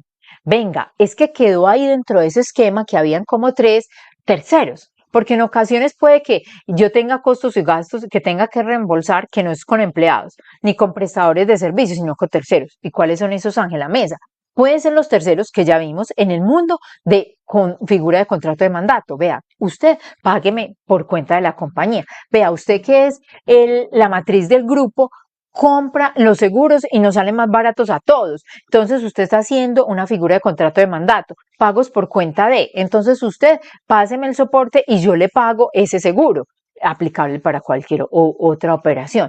Pero también pueden existir operaciones donde hay reintegros sin necesidad de contrato de mandato. Como por ejemplo, yo llegué y me pasé a un inmueble. Y entonces en ese inmueble todavía la cuenta de servicios no llegaba totalmente a mi nombre, sino que había un pequeño parte de esa cuenta de servicios por los días en los que ocupé. Entonces el anterior inquilino o la agencia de arrendamiento o el propietario del inmueble tiene la cuenta de servicios, él casi que le toca pagar la totalidad, me dice, venga, reintégreme. Entonces usted dice, sí, yo le reintegro, muéstreme la cuenta que sirve para ese reintegro y aquí la soportamos dentro de esta operación y ya me queda validado el costo, gasto, deducción con esa operación y a eso me hago referencia al decir los terceros, esos otros que pueden entrar a ser parte o de suministrarme operaciones o soportes de costos, gastos y deducciones, pero que yo no tengo ningún vínculo, ni laboral, ni de prestación de servicios, ni de contratos de mandato, sino que pueden ser en forma ocasional. Bueno, ahí, casi siendo las 11 de la mañana, terminamos nuestro primer tema. ¿Qué vamos a ver a continuación? Bueno, y entonces a continuación quise traer a colación unos apartes que nosotros denominamos memorando de planeación de cierre contable y fiscal. Yo sé que en las compañías y muchos tienen un checklist que puede ser amplio dentro de este tema, pero simplemente quise traer como unas condiciones mínimas o como mínimo en esos tiempos de ocio o en esa programación de labores que se va a realizar. Venga, nos vamos a vacaciones, regresamos o en esta época no podemos ir a vacaciones porque tenemos que revisar estos puntos, equipo de trabajo, y entonces, ¿qué puntos vamos a revisar? Venga, verifique de algunas cuentas esos saldos o de las cuentas o de todas, como de cuentas importantes. Vení, verifiquemos los pasivos, cuentas por cobrar, los anticipos, verifiquemos esos saldos de las cuentas, a ver si son reales, que no existan de naturaleza contraria. Y si hay de naturaleza contraria, vamos al origen, a ver qué pasó. Si en esa naturaleza contraria lo que se dejó de reconocer fue un costo, gasto, deducción y nos quedó ahí involucrado para que realizamos la corrección. Las correcciones se realizan tal como se hicieron. Cuando se detectan, entonces se devuelve toda la operación y entonces hagámoslo, miremos esas cuentas. Venga. También dentro de nuestras organizaciones, las que tienen pues operaciones que generan diferencia en cambio y reconocimiento, tenemos que revisar ese reconocimiento de las diferencias en cambio. No podemos cerrar los estados financieros sin reconocer o verificar esa diferencia en cambio, sin decir cuál es la realizada y cuál es la que no se ha realizado. no solamente porque una afecta al estado financiero y posiblemente tenga que reportarla en la DIAN, sino porque esa es la realidad de mi operación económica y porque ahí me puedo dar cuenta cómo mi sistema está realizando estos ajustes por diferencia en cambio. Entonces yo tengo que, como mínimo, ir a mirar esa diferencia en cambio. Venga, verifique las conciliaciones bancarias. De una buena conciliación pueden rebotar muchas situaciones que signifiquen costos y gastos que pasaron de largo y no se tienen incorporados dentro de la información financiera, porque, salió, ¿a quién se le pagó esto? Veas que se pagó por anticipado y él quedó de traernos la factura y todavía lleva 2 meses después de que se lo estamos pidiendo y no ha llegado. Entonces ya uno tiene claridad de qué hacer con esas operaciones o esos rebotes de cifras que no salen en una conciliación bancaria. Venga, también dentro de esa conciliación nos dimos cuenta que le pagamos 2 veces a un mismo proveedor. Que no le hicimos la retención. ¿Será que se la podemos hacer ya? Voy a ir a preguntarle si se deja retener ya. Entonces, eso es un mecanismo para controlar. Miren, la DIAN está siendo juiciosa con cruces de información, no solamente la exógena, sino con contenidos de RUT y de las obligaciones formales que están incorporadas ahí dentro de RUT. Entonces venga, cuénteme cómo están mis condiciones en el RUT.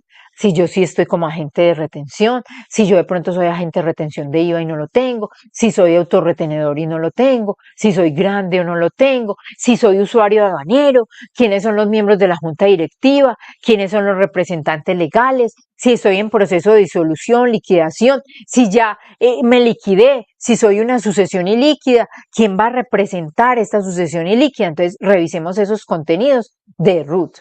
Vean, en lo posible, antes de presentar la última declaración de retención en la fuente, formulario 350, por allá en enero 12 que arrancan las presentaciones, concilie esas retenciones en la fuente. Haga su trabajo de realizar la conciliación en Excel o reportes del sistema, genere un cruce, una tabla dinámica, verifique, haga, porque ese es el momento oportuno de subsanar inconsistencias y sobre todo, revise un tema en retenciones y autorretenciones. Yo sí realicé las autorretenciones que me correspondían durante el año gravable de acuerdo a los ingresos percibidos y a la norma que me regula y con el porcentaje establecido para mi actividad económica. Porque puede que usted diga, no, en ese mes se me voló, o después apareció un registro y cuando se hizo esa corrección ya había pasado la retención en la fuente, entonces ese registro de ese ingreso nunca pasó por las bases de autorretenciones. Puede que usted no se dé cuenta, pero quizás la DIAN se da cuenta mañana en el cruce de información donde la DIAN nos ha dicho, ve verificando el formulario 110 28 35 48, me doy cuenta que esos ingresos ordinarios renglón 70 y punto, y los extraordinarios suman tanto, y voy y verifico las autorretenciones y no me da. Cuénteme qué fue lo que pasó. Bueno, también un anexo muy obligatorio, conciliar las bases adecuadas de la seguridad social, de los aportes a la seguridad social, porque es importante no solamente para el tema de aceptación de la deducción por salarios, sino para yo saber si estoy protegida. Venga, si estamos pagando la ARL de acuerdo a los riesgos de cada uno de las labores de la compañía, de las zonas donde se encuentre. Es que posiblemente donde ocurra un accidente y en esa zona yo esté cotizando o a ese trabajador le esté cotizando por el riesgo que no corresponde, tengo un problema muy fuerte y que significa un proceso de discusión.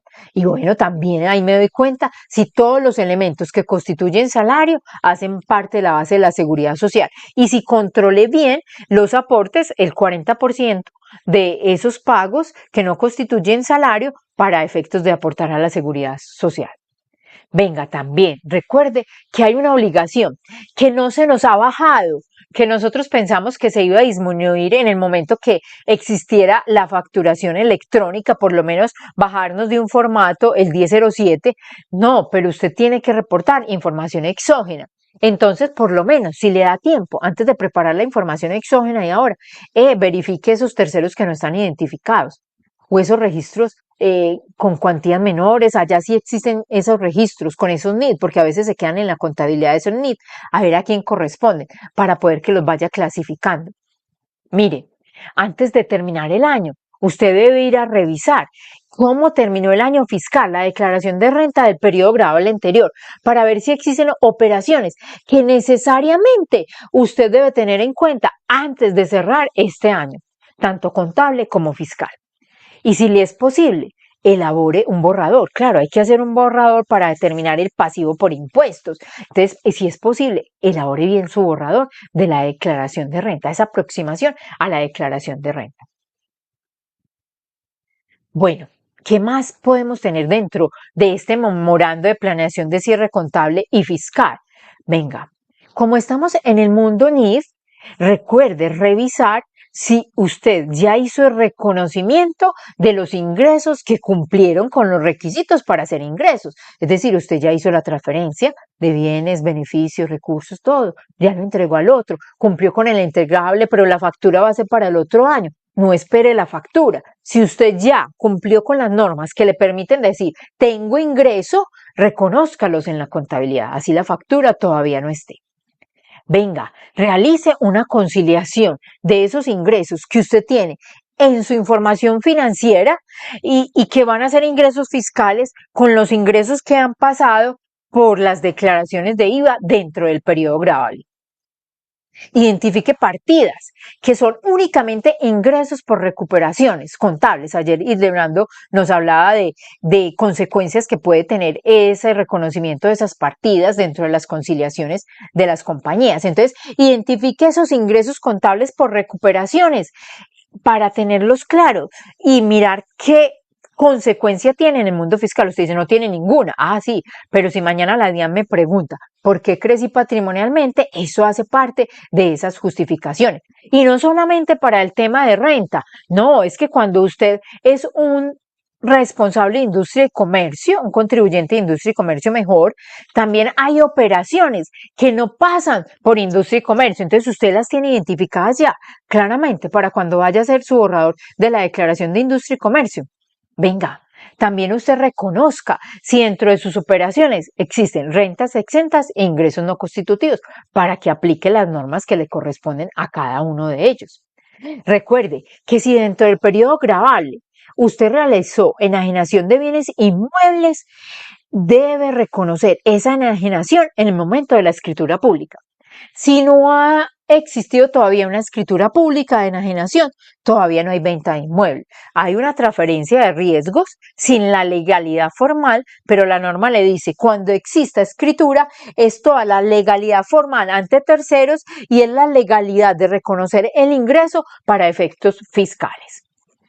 Bueno, tenga presente también que existen unas normas que nos ayudan a controlar esa renta, eso que obtenemos cuando estamos enajenando, ¿qué? Bienes y acciones, bienes inmuebles y acciones. Entonces nos están diciendo, venga, váyase por artículo 90 y artículo 90-3, donde le están dando unas reglas. Usted sí cumplió con las reglas, porque puede que la operación ya pasó y usted se dio cuenta que no cumplieron con las reglas del valor comercial.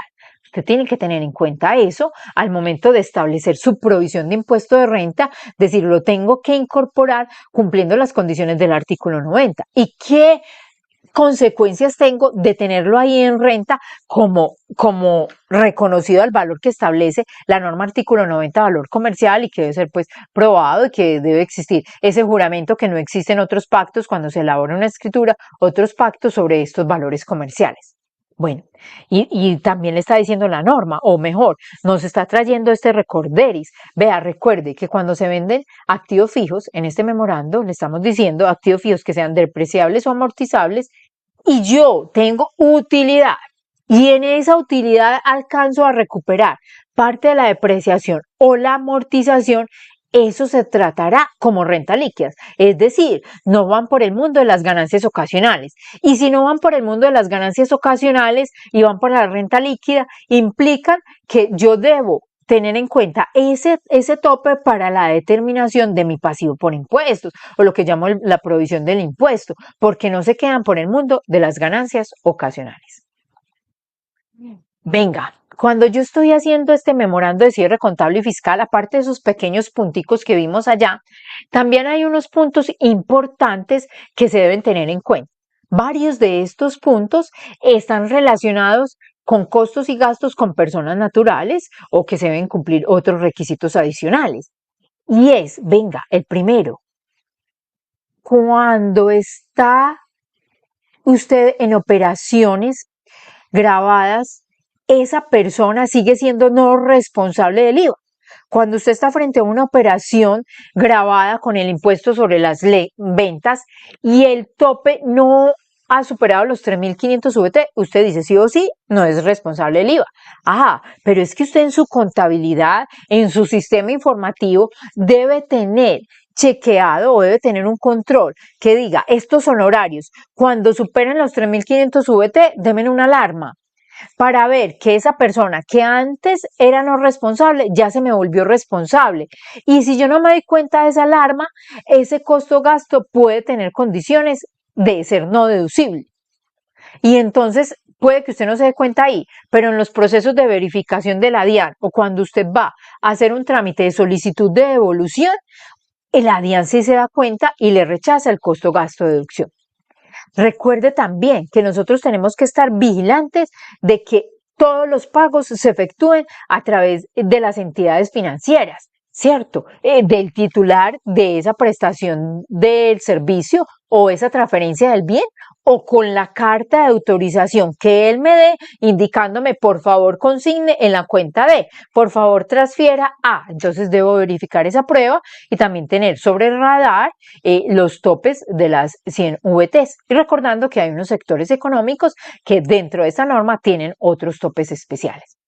Vean, hay un sinnúmero de operaciones económicas dentro de las compañías que tienen que ver con adquisiciones de bienes, en los cuales se debe verificar si se ha pagado unas cuotas, si existen unas cuotas pagadas. Y entonces, ¿cuáles sectores son? Palmero, lechero, hortifrutícola, cereales, cacaotero, algodonero, porcícola, ganadero. Entonces, ¿usted qué tiene que hacer? Si mi compañía dentro del ejercicio tengo operaciones con estos sectores, yo tengo que verificar que sí esté la prueba de que se pagaron esas cuotas, según la norma que regule cada una de esas cuotas.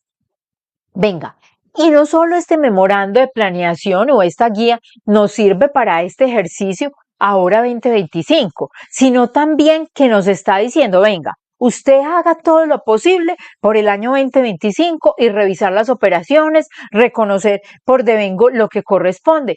Pero venga, es que usted también tiene que tener en cuenta que en las primeras de cambio del año 2026 usted tiene que estar haciendo ojito a esos registros contables, porque pueden aparecer operaciones económicas ahí, en esas primeras de cambio del 2026 que corresponden a costos, gastos, deducciones e impuestos descontables del periodo gravable 2025. Entonces usted tiene que realizar un anexo. Hombre, ¿ya cerré la contabilidad? Sí. No lo puedo modificar, no la puedo modificar, ya se despidieron los estados financieros, ya estamos haciendo la información para la asamblea, todo. ¿Yo qué hago con este costo-gasto que resultó en marzo? Ah, yo lo tengo en cuenta en renta, para el anexo de renta. Entonces, en mi anexo de renta partirá siempre de la base contable para el obligado a llevar contabilidad y haremos un más o menos y llegaremos a una base fiscal. Entonces, contable dice, le sumo un poquito más porque este costo está registrado en la contabilidad del 2026, aquí está la lista, pero es un costo-gasto que corresponde al año gravable 2025 y lo tengo que incorporar ahí. Bueno, y entonces, ¿qué más nos falta antes de salir a nuestra sesión de preguntas y respuestas? Venga, cuando yo estoy terminando el periodo gravable, se me dan unas cifras, ¿cierto? Entonces uno espera cerrar los estados financieros para determinar las cifras. O la persona natural espera cerrar sus operaciones y hacer cuentas, sea a través de su libro de operaciones diarias o su registro o su Excel donde dice, vean, yo presté estos servicios, vea, hice estas labores o algo para mirar a ver cómo queda. ¿Cómo queda para el año grabable 2026? ¿Qué camisa se debe colocar? ¿Hacia dónde va? ¿Cuáles son las obligaciones que dependen de este topes? Que estos topes están definidos de la siguiente manera. Entonces nosotros para cumplir unas obligaciones formales en el 2026 debemos verificar unos topes a diciembre 31 del 2025, ¿cierto? Y entonces esos topes unos están dados ¿por qué? Por cifras de salario mínimo. ¿De salario mínimo de qué? Del año anterior. Entonces, como es para el 2026, es el salario mínimo del 2025, que estaba o en 1.423.500 o que está, porque todavía sigue un mes en el cual aplica este salario mínimo. Ese salario mínimo fue incorporado o decretado mediante el decreto número 1572 del 24 de diciembre, porque hay momentos en los que empieza la discusión de este salario mínimo. Este año creo que también saldrá por ese momento, por esa fecha.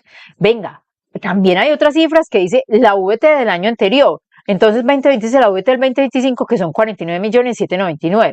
Pero hay otras obligaciones formales que me dicen de los ingresos del propio periodo, del propio 2026. Entonces tenemos que tener en cuenta esa VT del 2026. Y esa todavía no es oficial el decreto, pero ya salió el proyecto de resolución en el cual establecen el valor de la VT que no cambia. ¿Por qué no cambia? Porque es que la VT se incrementa de acuerdo a la cifra que determine el DANE de incremento de precios de 1 de octubre, entonces eso ya pasó. Ya esa determinación de esos precios de incremento de 1 de octubre a 1 de octubre ya pasó. Y entonces para el 2026 la VT quedará ubicada en 52.374. Venga, y entonces, ¿cuáles obligaciones? Entonces usted tiene que partir de una. Venga, usted es una entidad obligada a tener revisor fiscal. Y entonces, ¿dónde va y mira la norma? Artículo 13, ley 43 del 90. También en el decreto reglamentario 2613 del 2022 le establecieron, venga, usted está obligada a tener revisor fiscal a partir del 2026, a partir de enero del 2026 tendrá revisor fiscal si usted mira. ¿Y qué mira? Cifras contables. Si usted mira cifras contables a diciembre 31 y en esas cifras contables a diciembre 31 hay dos escenarios, o ingresos brutos o activos totales. Entonces los ingresos brutos están determinados por 3.000 salarios mínimos. Y entonces esos 3.000 salarios mínimos quedan constituidos en 4.270.500.000. Sí, 4.270.500. Aquí está la cifra. Y los activos totales, 5.000 salarios mínimos, 7.117.500.000. Ahí queda constituido. Entonces usted ya está viendo, hoy a noviembre 15 o octubre 30, ya superé estos ingresos. Voy a tener revisor fiscal el año entrante. Y entonces si voy a tener revisor fiscal el año entrante, tengo que tener cuidado, porque si ya se dio cuenta hoy, debe empezar a gestionar para que en enero, corriendito, se realice una asamblea extraordinaria y se nombre un revisor fiscal. Porque es que usted no puede dejar para decir en la asamblea, por allá en marzo o abril, que necesitaba tener revisor fiscal, porque entonces ya pasaron unos periodos de declaraciones de retención en la fuente, o de IVA también, de pronto de IVA si es bimestral, que no quedaron firmadas por el revisor fiscal. Entonces usted hoy hace ese checklist y dice, yo a esta compañía le tengo que dar ese dato. O si usted ya se da cuenta que el patrimonio constituye esta cifra, pero son cifras contables.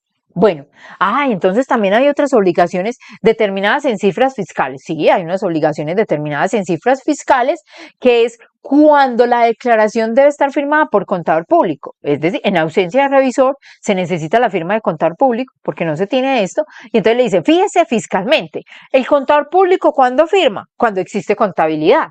Y cuando en forma adicional, por ejemplo, existen declaraciones con saldos a favor en IVA, ¿cierto? Con saldos a favor, deben estar firmadas por contador público. Y entonces, ¿cuándo es? Le está diciendo la norma, cuando los ingresos brutos o el patrimonio bruto. Entonces, el patrimonio bruto es del año anterior, pero los ingresos brutos, muy importante tenerlo en cuenta, del propio año vayan superando el 100.000 VTs, que son 5.237.400.000. ¿Y eso dónde está? Artículo 596 del Estatuto Tributario en el artículo 602. Venga, pero hay otras cifras fiscales, que son ¿quiénes? Cuando yo estoy frente a una persona natural que tiene una connotación, es comerciante, apellido de comerciante, y se va a volver con otra connotación, agente retenedor.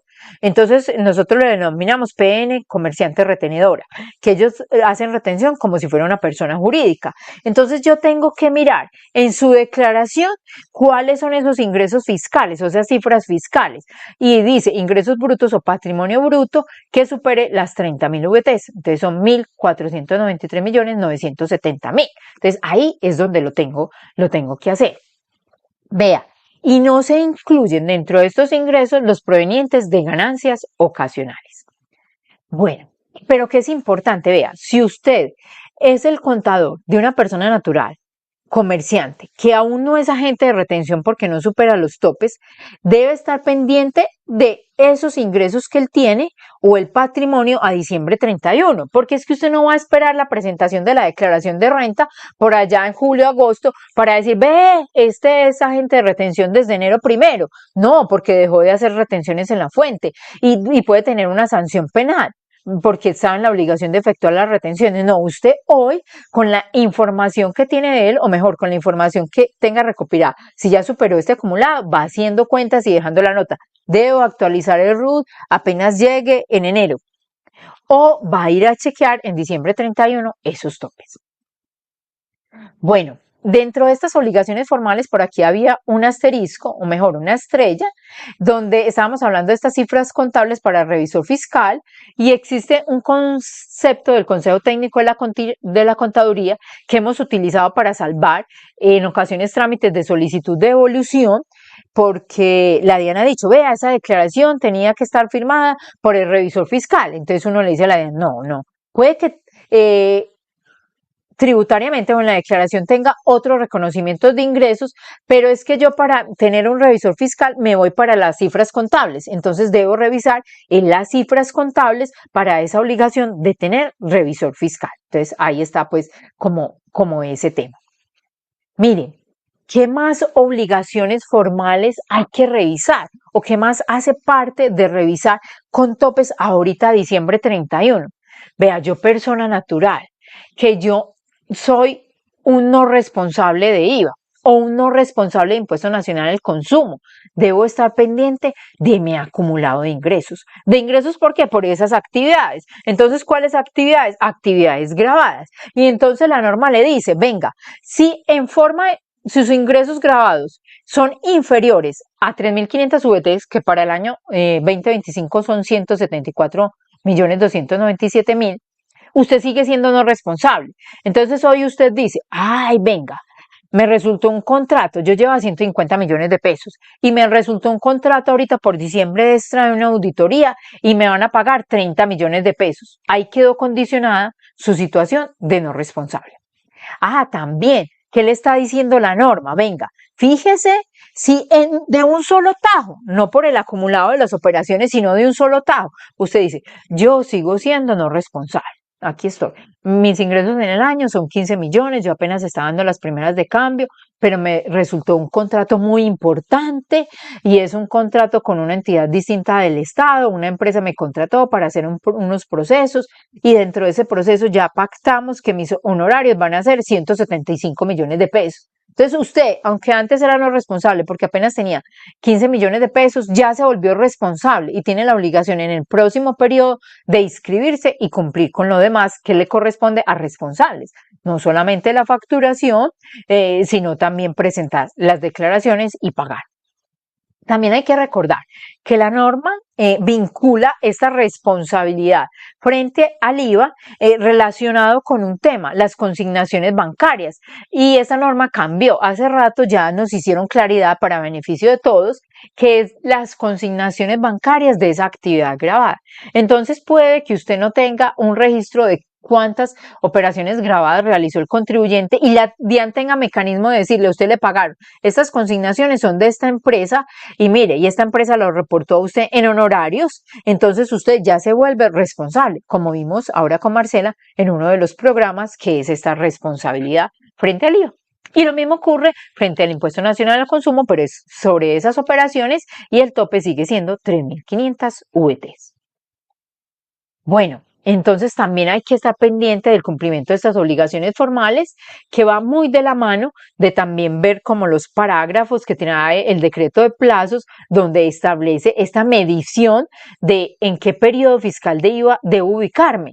Y entonces le están diciendo, vean, el periodo gravable rige por todo el año calendario, es decir, cuando yo empiece el año debo tener claridad en dónde me voy a apuntar. Por lo menos en el periodo bimestral o después cuando vaya a cuatrimestral tengo que tener claridad para poder ubicarme bien. Entonces la norma le está diciendo, venga, hay periodo bimestral cuando sus ingresos brutos del 2025 sean superiores, pues la obligación por tope de ingresos a 92.000 VTs, que son 4.581.508.000, ¿cierto? Pero también hay bimestrales, pero no con estos topes, sino porque están revestidos de una condición que está establecido de sus operaciones en el artículo 477 y 481, que son exportadores o con derecho a devolución bimestral. Y usted puede ser un responsable del IVA cuatrimestral si sus ingresos en el periodo anterior son inferiores a esta cifra. La norma está establecida en el artículo 600 y la norma original del artículo 600 no le dio ninguna connotación a estos tipos de ingresos, pero ya en el decreto de plazos se establece otras condiciones de estos tipos de ingresos. Pero en términos de topes de obligaciones formales está establecido en estas cifras. Bueno, ¿y qué más? ¿Qué más es importante saber dentro de estas obligaciones formales? Vean, no solo la persona natural que puede ser responsable del IVA o conocer mi condición o forma de declarar IVA, qué tipo de periodo utilizo, sino si yo soy una persona natural que presto servicios grabados con el IVA, vea, o tengo arrendamientos, o también soy una persona natural que tengo servicios excluidos, ¿cierto? ¿Cuándo me vuelvo facturador electrónico? Volverse facturador electrónico no quiere decir que se vuelva responsable del IVA. Responsable del IVA se vuelve cuando sus operaciones superan esto en forma acumulada o un contrato individual o las consignaciones de las operaciones grabables son estas. Pero usted es obligado a facturar, inscribirse, habilitarse, responsabilidad 52 en el RUT cuando únicamente vendan bienes excluidos o presten servicios no grabados del IVA y superen los 3.500 VTs. Entonces, ¿ahí quiénes van? Por ejemplo, los médicos, hace rato, los médicos generalmente esa cifra llega muy fácil. Venga, los que tienen arrendamientos de inmuebles. Entonces, los arrendamientos de inmuebles hay que clasificarlos. Hay unos que son excluidos, los de vivienda urbana, y hay otros que son grabados. Entonces, digamos que usted tiene arrendamientos de vivienda urbana, superó los 3.500, ya se vuelve facturador. Yo tengo arrendamientos de bienes, viviendas urbanas, 100 millones de pesos. Y de locales, de unas bodegas, 80 millones de pesos. Ya se volvió facturador electrónico, pero no se ha vuelto o no tiene la condición o no se viste de responsable del IVA porque la responsabilidad del IVA se va medida en los 80 millones de pesos que son los únicos de la actividad grabada. ¿Y qué es importante tener en cuenta? Que la norma le establece, esto está en el artículo 8 de la resolución 00165, y la norma le establece, ahí dentro de ese tope de ingresos, no se tenga en cuenta los derivados de una relación laboral o legal y reglamentaria, ni pensiones, ni ganancia ocasional. Bueno, cumplimos ahí con nuestra jornada en este momento de esta parte de la sesión. Espero haber cumplido con la meta de dejarlos inquietos con todas las labores que tenemos que desarrollar en esta parte. Voy a un pequeño receso